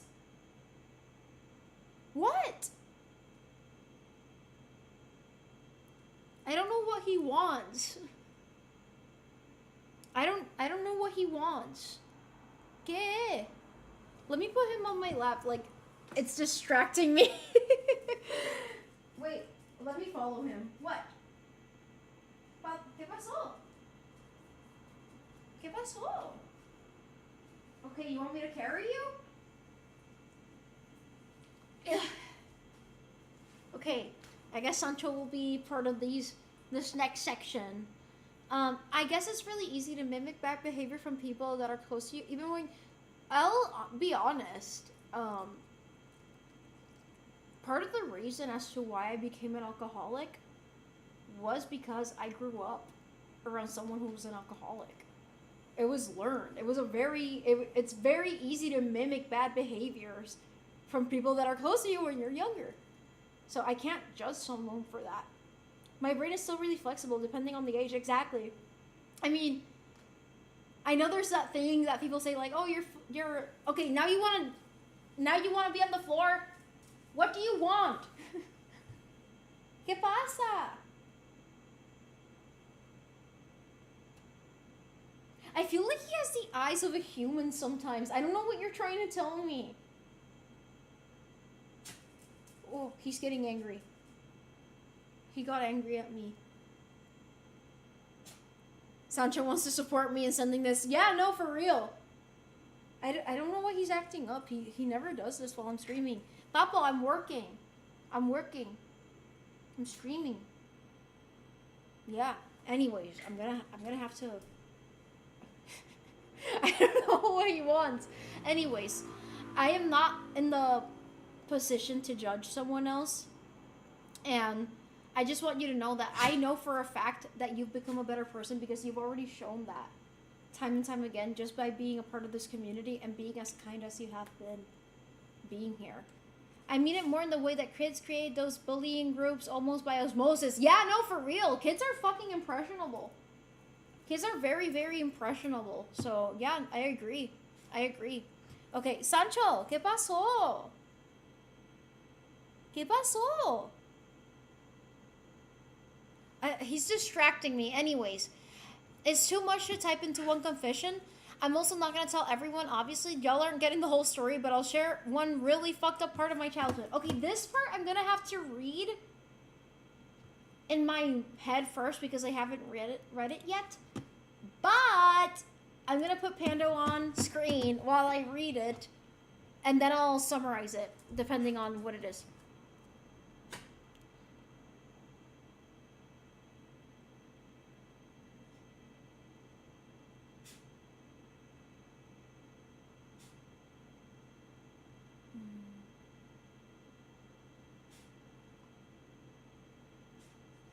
Okay, I don't think I can read this on Twitch.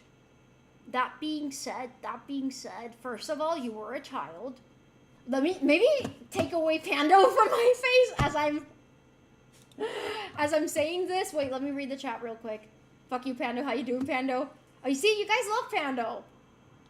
See? Sancho's still here. I don't know what he wants. I said it the other day, but checking always. Were you able to kind of figure out what the two bad? No, honestly, I'm autistic and ¿Cómo que se fue? ¿Qué se fue? A stream. The stream died? But no, if you don't tell me things directly, I will not figure them out.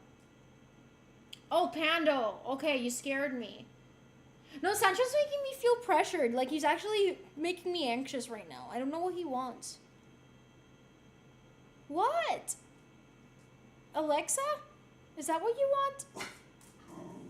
I don't know what he wants. Anyways, as I was saying, I've also been big. Most people put those pieces together. Yeah, Sancho quiere venir a casa. Leave him alone. Tell him to leave me alone. Why does he eat a corgi? He eats a corgi. Su hermano. Anyways, as I was saying, you were a child, first of all. And I think a lot of us, when we're kids, we make decisions that are legitimately bad. There's one that I remember from my childhood, and again, I can't read. Unfortunately, I can't read everything that Rose wrote because of TOS. But I can say this is, well, it's not exactly the same situation, but I'm using it as an example so you guys can kind of understand. When I was little, I was a child. I was like 5, maybe I was 4. I must have been 4 actually because I remember where it was. I was in a classroom, and there were students. They were not students. I guess this was like a Head Start or something. Anyways, they were toddlers, but I was also a toddler. But there were toddlers that were younger than me, like a year younger than me. And I remember that I stepped on one of their hands when they walked in front of me. Like, because I think they were like doing something on the floor, and I was sitting. And I just, like, stepped on their hand. And I don't know why I did that. And again, yeah, like, B, you were, like, fucking 4. Why do you remember that? I don't know why I did that. I literally don't know why I did that. I just did that. When you're a kid, you sometimes would do things. I don't feel like I was a conscious human being yet while I was 4. Honestly, I don't feel like I was a conscious human being for the first fucking 12 years of my life.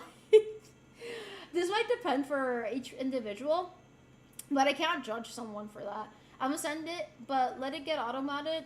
Let me know if it's the censored version is okay. Okay, sure.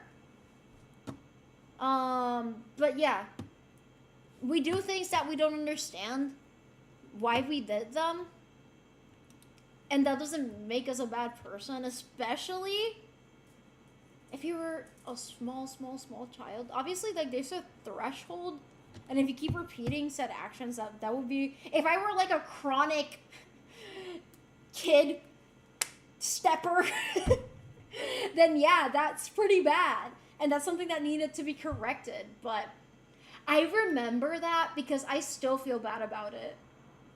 I remember that moment. It's like a core memory for me. I remember I was like sitting down on one of those like small chairs that had like the 3 holes in the back that were like navy blue. I remember this in so much detail. And there was like, that kid must have been, oh, thank you for the bits. Doggy typing fast so he can join chat. There he is. There he is. How could you? Chronic hand steppers. I hated those chairs. Yeah, me too. And I was sitting on that chair. I was alone because I was a very lonely child. And I remember I was alone and there were kids same age as me probably playing in front of me. And I just stepped on that kid's hand. And I don't know why I did that. I literally didn't even know them. I think this was like the first day of the daycare or Head Start that I was at. I don't know why I did that. Anyways, bitch, does that still... I didn't even see a message that you sent. If you sent something, it didn't even go through the auto mod on my end. Oh, never mind.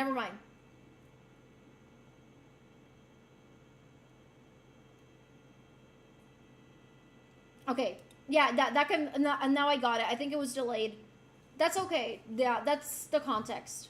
But I won't address it verbally more than, like, in detail. Yeah, that's part of being a kid. It's literally the time that we should fail and learn the most. Yeah, exactly. So that we don't step on people later. I still feel so bad about that. I still feel so bad. I remember they started crying. I didn't even step on them hard. I just remember, like, they put their hand, my foot was close, and I stepped on it. And he started crying. And the teacher saw it and scolded me. And I don't know, I wasn't ever a child that misbehaved. But that's why I remember that so much, because that was like one of the few times I ever misbehaved. That was a lesson B. So you learn not to step on people, exactly. 86 years later, that kid's hand still hurt. But that's metaphorical. Sometimes we do things and it still hurts on them. Even if time has passed and even if you have learned. But that's not something we can change. You must learn how to move forward, even knowing that you've made such a grave mistake. You just have to strive to become a better person. Punishing yourself for the mistakes that you've made is not productive. Learning from them, apologizing, letting the other person move forward, that's what matters. Know what steps on people? Capitalism. Period. Their hand probably still hurts. Giantess Stomper. Not gonna lie, this is one of the things that I've never told anyone. And now I feel like, fuck, everyone's gonna hate me. Is that crazy? I know this probably sounds incredibly silly, but I hold myself to such a high standard. Like, I feel so bad for that. Oh my god. Like, that's one of the, like, things that I remember from my childhood that I feel really bad for. There's a few others, but yeah. But that's the earliest one. You don't like stepping... Oh, fuck, the chat moved really fast. On people now, but I like when my wife steps on me. I mean, that's something you and I have in common. Hey, yo! Imagine Suki Mello and B with anime voice. What? Are you going to sleep right after stream? Yes. But, oh! A couple of hours to record? I mean, I can't promise that like, if it's gonna take a couple of hours, I might fall asleep. I might fall asleep in those hours, realistically. And I don't want to place that kind of pressure on you. My teachers were a bit too creative and cruel giving us a lesson. I remember me and my friends tried to escalate the school's wall, and a teacher made us get on our knees with our hands. But what? That's child abuse. Like, yeah, kids will do stupid shit and you need to scold them. But no, that's actually crazy. That must be a really old-fashioned teacher. Holy shit. That's actually crazy. No, I had a teacher. Okay, oh my god. I hate this. I hate this memory. I can still smell this memory. There was one time when I must have been 8. I must have been 8 because I was in 3rd grade. And I remember I sat very close to the teacher. And there was one girl in front of me. And she got up and I think I said this story, but she vomited all over my desk. And she ran to the nurse's office after that. And the teacher got really pissed. And you know what she did? She handed me a roll of paper towels that she had on her desk and made me clean it.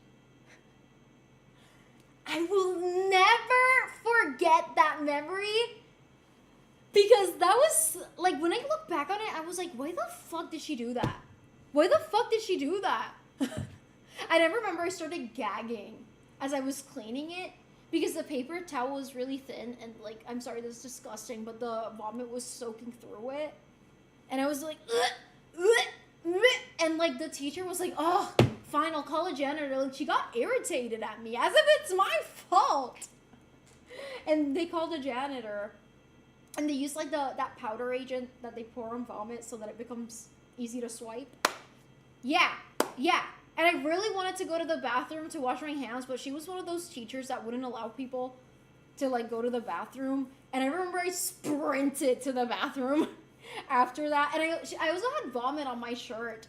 Like, she didn't let me go clean it. Like, it was crazy. Anyways, reading chat. Now, those internal social anxiety thoughts are valid. I have, like, 10 a day in the office because of not only the relationship is at stake, but your job. Oh. I'm sorry to hear that, Terran, but yeah, I'm also kind of like yeah. It's my life story. It's gonna be hard to summarize in under. Oh no, I understand. I feel like nobody saw what I said, or at least no one's acknowledging it, and IDK how to feel about that. Would you like for me to tell people to go back and see what you said, or no? That teacher also had a bamboo. He would hit us on the head when we were distracted or talking with other people instead of. Oh my god, is that legal? You make you clean it? No, literally, they made me clean it. Should put the dirty bags back on her. Honestly, yeah, I should have. You can confess, but I'm gonna have to read it privately first. Your classmate vomited, then your teacher got pissed after? No, that was crazy. Like, I still don't understand that teacher's, like, mind process. Like, especially now as an adult, I'm like, what the fuck was wrong with her? That's not a way an adult should act in that situation. I live in a small village. Oh, damn. You don't have to, but I just felt like saying that out loud. It's practice for me to verbally say those things. First of all, Rose, I need to acknowledge something. Thank you for telling me. You're not a bad person. You're not what you did. You were a kid. And you have grown out of that. You immediately acknowledged it, and you continue to think about it. You're not a bad person. I have more to say on it, but I feel like it's one of those things that I just say on Ko-fi. But just to summarize it here quickly, like, there are people that do that on purpose for a living. Okay? As adults. Repeatedly. I feel like I don't have to say it on Ko-fi anymore, because, yeah, that's pretty much it. Like, there are people who do that for a living. Purposefully. With a smile on their fucking face. And they don't think about it. So. You're not them. There's a time period where a frat paddle hung on the cafeteria wall, and one kid stepped on a milk carton, making it pop, and everyone laughed, and the principal dragged him in front of the... Oh my god! No, that's literal corporal punishment. That's... What year was this? That's illegal, at least here where I live. I know that's legal in some countries still, but that's illegal where I'm from. she should at least be worried. No, literally, if a kid vomits in your classroom, you're supposed to tell them, like, oh my god, can someone take them to the nurse? Like, what the fuck? Anyways, let me read this next confession in my head first.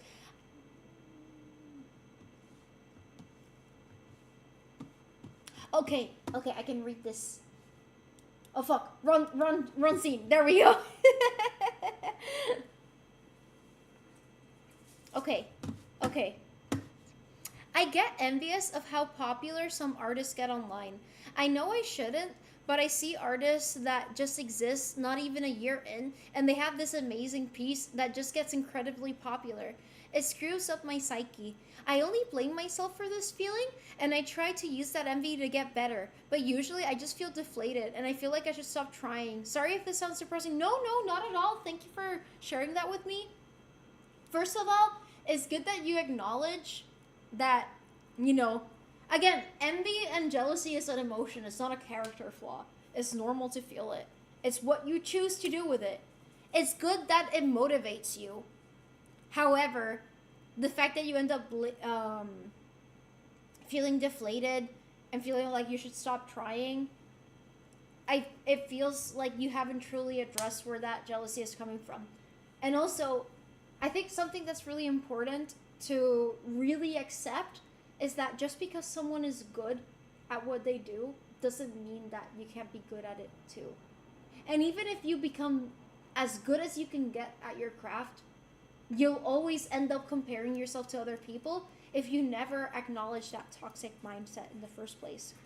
Like, I used to struggle with that. Okay, Sancho, I think Sancho just wants to play. Okay, in that case, Alexa, what is a corgi? Okay, anyways. As I was saying, I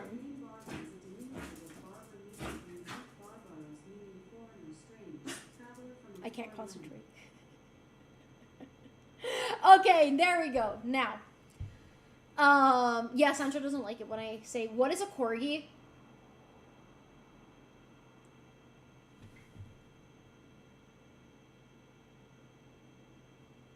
What is a cat? Yeah.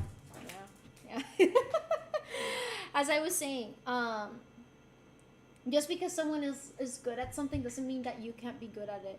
And if you never work with those emotions that you feel of comparing yourself with other people, you're never going to truly enjoy your craft. Again, it's not about, this connects to something else we were talking about today. It's not about the outcome. It's about the process and enjoying it. I feel if you're actively trying to become better, like for example, you're drawing, I need to become better. You're gonna put yourself up to compare yourself to others, but also you're setting yourself up to not enjoy it anymore. Instead of you're sitting down to draw because you love it. I feel like the person who is, oh my god, I need to get better, is gonna take a longer time at getting better just because they have such a toxic mindset and they're always seeing bad things about what they draw, rather than the person who just sits down and enjoys it and is one with that process. Suddenly they got better. Suddenly they look at their art and they're like, huh, I've gotten better. They weren't really paying attention to whether they were getting better or not. They were just enjoying the process. So, to you I say, enjoy the process. There will be people who are great at art, but that doesn't mean you can't be a good artist. So, I've also struggled with this. Like, there have been times where I would see another cosplayer, for example, and I would be like, oh my god, they're so much better at cosplaying than me, or they're so much prettier than me. And I would pressure myself. But then I would not enjoy what I was doing, and that kind of defeats the purpose of a hobby, no? Anyways, reading chat. I never really got trauma or anything. It was kind of the way that things worked at the time. Thank God that now people worry much more about it. No, that's a horrible way for adults to treat children. Why did kids randomly throw up? I was the #1 thrower-upper as a kid. I'm still the #1 thrower-upper as an adult.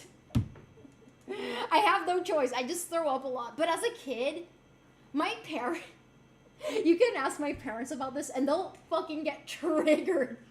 They're like, Every morning, she would just projectile vomit in the car. The car always stank like shit, no matter how much we cleaned it. Like my dad, I'm gonna speak in Spanish for a few seconds. Mi papá me decía que él me veía haciendo así. Y papi decía, un momento, voy a parar el carro. Y que yo hacía, basically my dad would try to like pull over, but Mwah. thanks. And I would vomit before he could pull over. I just get very dizzy. I get motion sickness. I get horrific motion sickness in cars. If I'm not driving, I'll get motion sickness. That's why I always drive. Okay, Streamman, never mind. What? I agree with B. I know I don't know you as well, Rose, as her, but you seem like a great person. I really don't think you're a bad person for something you did as a kid. Something that's in your past. Of course there are exceptions, but those would be extreme things like shit you'd find in the Epstein files. Exactly. What is a corgi? Why is a corgi? Alexa, why is a corgi? I'm not quite sure how to help you. Yeah, I also don't have the answer to that. It's very philosophical. Plus, the fact that you feel guilty about what you do speaks volumes. Please don't beat yourself up. Not gonna lie, Revankis and Rose, like, I feel like you guys have a lot in common. I don't know, the way you guys talk, I don't know. You remind me a lot of each other. This goes for anyone feeling guilty over stuff in their past. I agree. I once left the bus, took 2 steps and throwed up. I just remember my mom yelling at me for throwing up. No, why do adults get so mad? Like, I get it. They want us to, like, hold it until we arrive somewhere where we can, like, throw up. But sometimes you just can't hold it. I still have moments where I throw up and I don't make it to where I want to throw up. Like, it sucks. Throwing up sucks. It's not something you choose. I mean, yeah. It is a struggle. It's okay to acknowledge that there is enjoyment out of the popularity or the fame or money or recognition for art. But it's a lifelong battle to not let that stray you from doing creative things that you actually... See, exactly. You should enjoy it regardless of whether it gives you those rewards. If it is just a hobby. Like, if it turns into a career path, I know this conversation might change. But you should still have a good relationship with it. Mixing capitalism often makes that relationship hella toxic. Exactly! You're like that kid from Are We There Yet? Oh my god. Yo me acuerdo de esa película. I think I'd rather deal with human guts than vomit. I hate vomit. Same. Honestly, I had my dad's liver fluids all over me. Lightweight. Lightweight. No reaction. Vomit? I hate it. If you can't listen to it tonight, if you have time tomorrow, would you be able to message me and can I send it then? Because waiting is 100% gonna make me spiral. I don't want to send it unless you're ready. Also, I can just hold it all together until you're... Tomorrow I'm gonna have a really busy day. I'm gonna be really honest with you. I don't know if I'm gonna stay in the hospital on Monday also. After, like, do send me a reminder on Kobe saying, like, hey, because, again, I'm probably gonna be distracted with the whole surgery thing. But I will let you know when I'm back home officially and I'm able to listen to it. I fucking hate air condition on buses. It makes me gag. Air condition on buses? That's so specific. I remember I once ate chips con chamoy a lot and I threw up and it was all red. That sounds painful. No, like, se escucha que quemo. Unironically, I have a spinning fidget toy that's keeping me grounded. Good. Grounding exercises. I do want to say this, like, it's very important that you don't base whether your positive emotions on something external only, because I don't want you to spiral just because I'm busy. Like, I really, like, I don't want that pressure for either of us. I think it's healthy that you're communicating it with me right now and I'm being candid about my schedule. But that being said, I really don't want you to spiral or anything. I would feel really bad if you did. I could watch other people get blood drawn all day, but my blood... Same! Oh my god, same! I can see other people get their blood drawn, but me?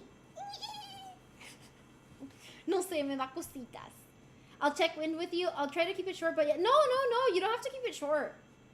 You can't, you don't have to. My surgery's on Monday. Monday. Okay, we're almost done.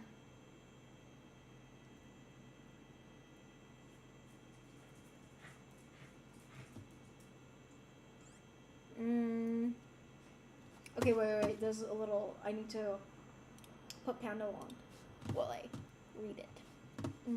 Damn, I feel like I don't like how I look today. Anyways, reading. Alexa, Yawn sleepily. Looks like it's break time. play Friends, don't dog go anywhere. barking The sounds. fuzzy historian will be back soon to share more tasty trivia morsels. Fox emoji, sparkles emoji.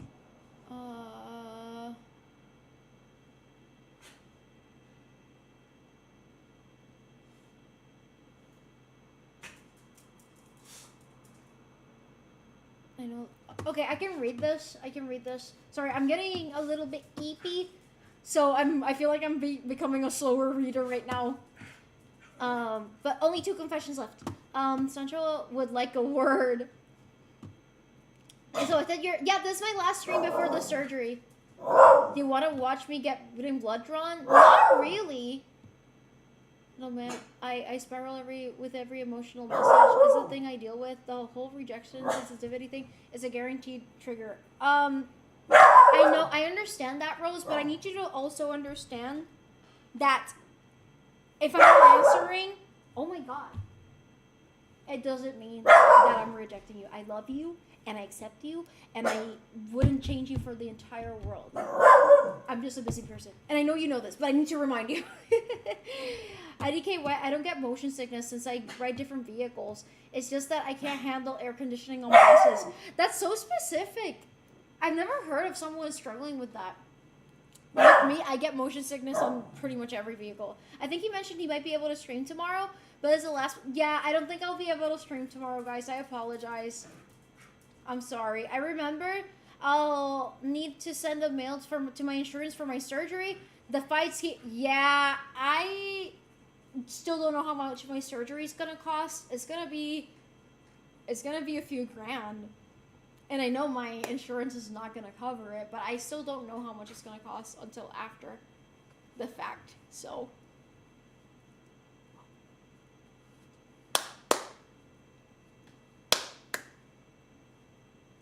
reading chat. No.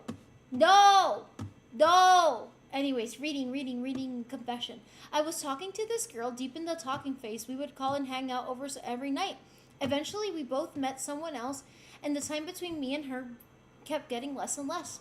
She would lie constantly to me to hang out with this other person, reminded me of my previous time with a girl. She hung out with me during my darkest time. My friend passed away, and this girl hung out with me at a very vulnerable time in my life. Eventually, I figured out that she constantly slept with other men while we talked, and also she cut me off after we hung out, immediately got into a relationship. This all made me question my sexuality, or if I'm just asexual. I know there's a lot. I'm sorry. First of all, don't apologize. You're good. That being said, from my understanding, I don't know if I'm understanding correctly. I think you guys were not in an official relationship. And it seems like you did have feelings for this person. But that person, to my understanding, had no way of knowing what you felt. I am not undermining that you felt that internal sense of betrayal, but if that person wasn't in a relationship with you, that's not something that first of all, they could have possibly known. And second of all, if there's not a relationship or some sort of emotional contract there, it doesn't seem completely reasonable for me, for you to, but again, I'm not judging you because again, those are feelings that you felt, and that's not something that you can control. But I just hope that the way you're saying this is not coming out of a place of judgment. I'm not sure also, I don't have enough context why she cut you off. But anyways, on another note, I'm very sorry to hear that your friend passed away. That's a very difficult thing for anyone to go through. and my condolences go out to you. And I'm not sure what I feel like I need more context to provide proper advice here, because I also don't want to come off as harsh. But that being said, you do not need to have a label for your sexuality. If you feel like your experience is distorting your view on your own sexuality, I would say that work on healing first before deciding what label fits for you. So, reading tit. I know I'm just bringing it up just in case, even if the logical part of my brain is saying you very well might stop talking to me after this one. It's generally bad, and if you don't worry, don't worry, it's gonna eat me alive. It's eating me alive even without saying anything. Rose, I'm not a person who breaks promises. I promise you that I'm not gonna stop talking to you. Okay? I promise you. I do not break promises. Like, there's a hill I will die on. If I promise something, it is dead ass. Okay? So, but I am being realistic about how my schedule is gonna be, and I do not want you to base your emotions on me right now. Only because I'm gonna be busy, not because of anything else. I can handle you telling me something heavy. I love you, and that's not changing. But I'm getting surgery. That's it. My last relationship ended because I was asexual. Low-key same, except the person dumped me. You guys know that story. You guys know that story. Okay, we're almost there. This confession I can't read, and it has a different answer depending on who sent it to me. Okay.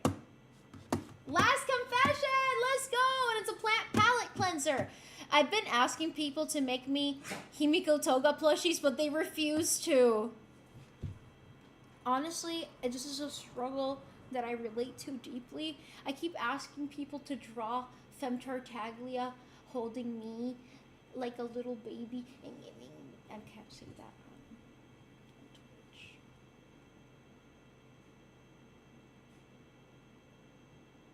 Reading tit! I'm back. I couldn't hear anything. Ya saben lo que dije! Can anyone make me Tifa Lockhart plushies, please? My Wi-Fi completely fucking died. So did mine earlier. Let's go! Oh my god, I'm happy I got through the confessions.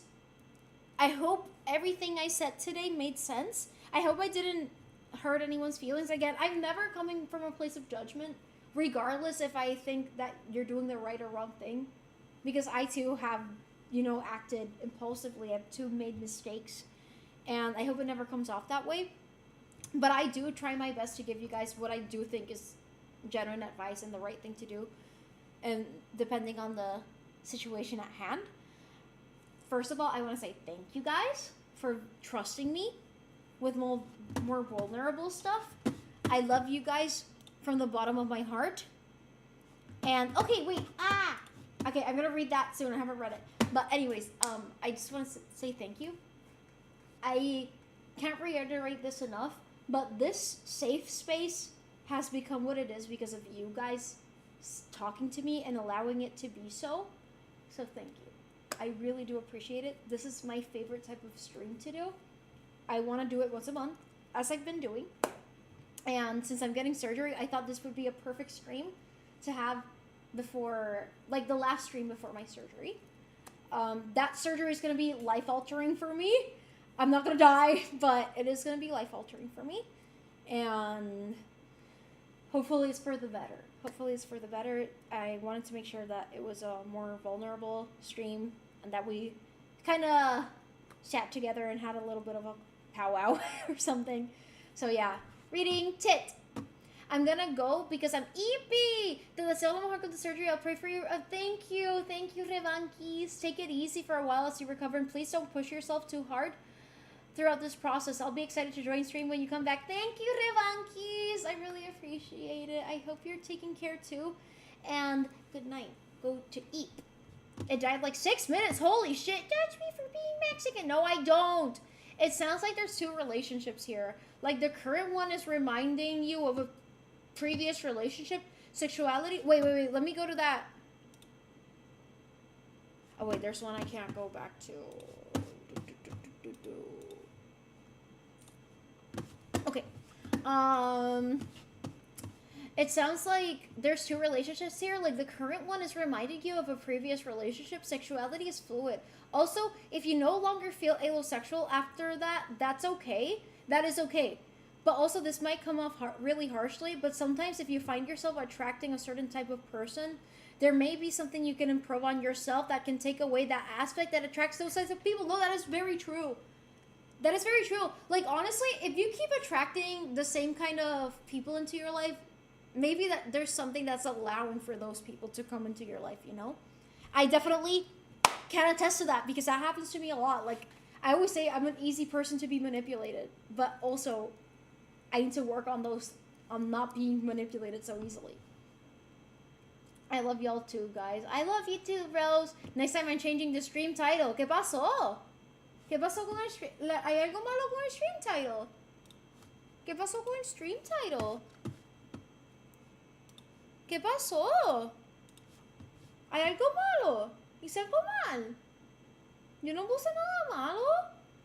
Good luck on surgery, B. Wishing you a thank you, Illuminate. Yeah, what's wrong? No tiene nada. But ¿qué pasó con mi stream title? Are you saying you troll by... Oh, that? That? Pensaba que hice algo mal. Okay. Finally won a catch game. I'm dedicating this to you, B, in the chat. See everyone next time. Okay, last message before I end the stream.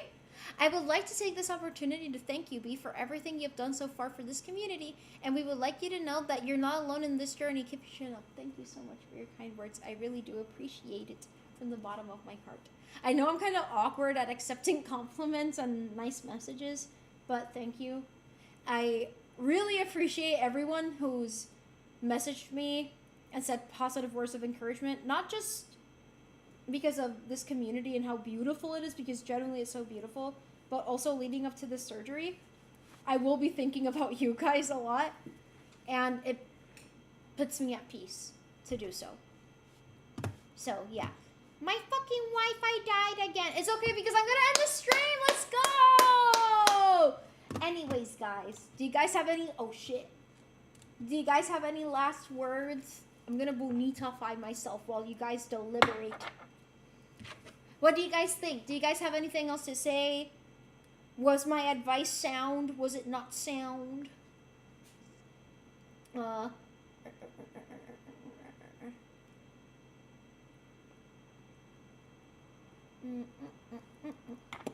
Okay.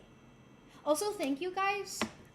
I know sometimes I don't read what you guys reply to other people out loud, but I just want to say thank you for not leaving other people in this community alone. This is not just about me.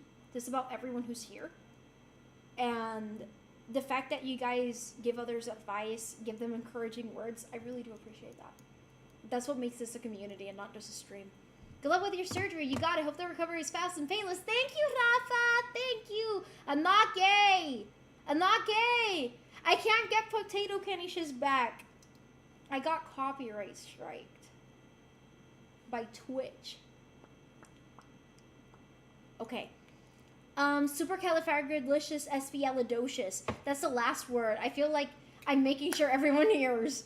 Potato canishes is unfortunately copyrighted. Yup. It's very sad, guys. Jokes aside, wishing that everything goes well in the upcoming surgery. Best wishes to you. I love you, B. Thank you. I love you too. Thank you. Surgery. Woo! Good luck with this surgery. I'm gonna get on my knees so you pray. I mean, oh. Thank you for being such a kind friend. Of course, Marsh. Of course. Sorry that I take long to respond sometimes. And this goes out to everyone. Sorry that I do take a while to respond. This is why I really, really tell you guys, don't over-rely on me. Because I don't want you guys to, like, spiral if I'm taking long to respond. Or even if I respond in a way that you guys, like, I don't know.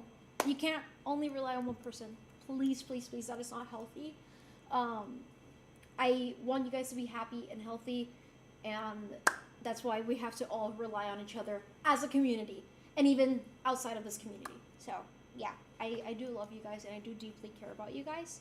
So yeah, I'll try not to cry and miss you. I will let you guys know. Again, I don't know what the surgery is gonna ultimately be like. It depends. Maybe they open me up, they find nothing, which yeah, I'm not gonna spiral. Or maybe they open me up and I have to stay at the hospital. We don't know. I will update you guys. And I have the PNG tuber if anything. Again, I don't know what it's gonna be like. I have no idea. So I will keep you guys updated on when I'll start streaming again. I hope that I'm able to stream next weekend. I hope, but we don't know. We don't know. I'll have to recover for that. So, yeah. For the record, I spiral recreationally. It ain't all about you, V. Who made those emotes, by the way? Oh, these ones? I got them on Etsy. I got that. What the fuck? Why did that make you mad, Sancho? Remember, no pressure to stream. Prioritize your recovery. Thank you, Rafa. I know. I just want to get back to streaming. Been here for over a year and still don't know. I should put it on my about page. I'm actually gonna write a note on that. That's a good suggestion.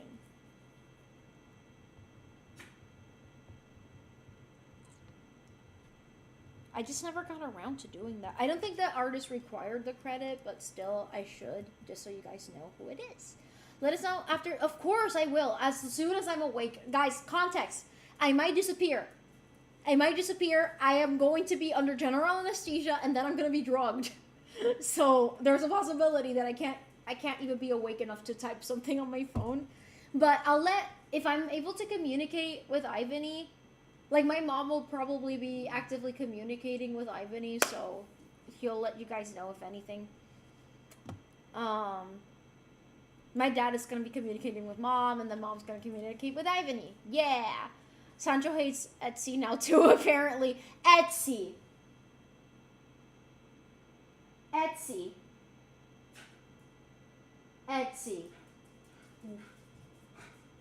He didn't like it, guys. Sancho no like Etsy. She's gonna be no morphine. As soon as you're awake, need faster updates. Give your phone to the doctor who he could give us a play-by-play. Wish you the best, but I'll keep you in my thoughts. Thank you, damn Taquito. I really appreciate it. Yeah, I concur. Let Sancho stream. Will Sancho want to accompany you there? Yeah, my dad is gonna be there with me. Yeah, I can't go alone. I can't be there on my lonesome. So, yeah. Oof. I really don't look good like now. My makeup looks like shit. I hate it. Anyways, I'm gonna do better at makeup next time. But anyways, it's not a dolphin. It's a narwhal. Anyways, guys, I love you guys so much. I'm really eepy. I'm actually really fucking eepy right now. Real question, are you gonna wear makeup? No, I can't. No. I can't even paint my nails. I can't wear any skincare, not even sunscreen. I can't wear anything to the surgery. They're gonna give me like what's that called? Like scrub? In the hospital? Yeah, but I can't wear skincare, no makeup, no hair products, no nail products, no nothing. Yeah. No, I'm gonna be I've already thought about that. Like, I'm gonna give my dad my sunscreen so that I can put it on right after the surgery. I dead-ass thought about this. Looking good as always. Thank you. I just feel like I look puffy. Drink water. Good night, my loves. Y'all are the highlights of my... Oh, that's so sweet, young money getter. You too. Would you wear makeup if they allowed it? Yeah, probably. I wear makeup every day. It's a part of my routine. It feels odd. Not gonna lie, it's gonna feel really weird for me to, like, just get up, shower with that weird soap, and go straight to the hospital. Rather than doing my morning routine, you know? Because I do my morning routine every day. So, yeah. But anyways, guys. Anyways. I'm eepy. I'll see you guys after surgery. Hopefully. You're definitely gonna feel naked with all this. No, literally. Oh, fuck. I can't. There we go. That's how I would feel without my scrunchies on my wrist. I love scrunchies. I have a bunch of them. I should give you some. Eep well, good luck. Thank you. What do you mean cap? What do you mean cap? Anyways, I'm Eepy. Guys, I'm Eepy. I'm really Eepy. Good night, everyone. We will all be praying for you. Thank you. Thank you. I just say shit. Good night, everyone, or have a great day. Yes, good night or great day. Love you guys. I will see you guys hopefully next week. I love you. Bye. Oh, fuck. Wrong. Wrong scene. Wrong scene. I am the screamer of all time. I love you, B. You've genuinely come to mean as much as to me as a little gay boy. Oh, thanks. And I could never have predicted the last year. I hope surgery goes well. Thank you, Rose. I love you too. Awkward as fuck. I am the definition of awkward. Whoa. Guys, I love you. Bye. I'm gonna choose the right scene this time.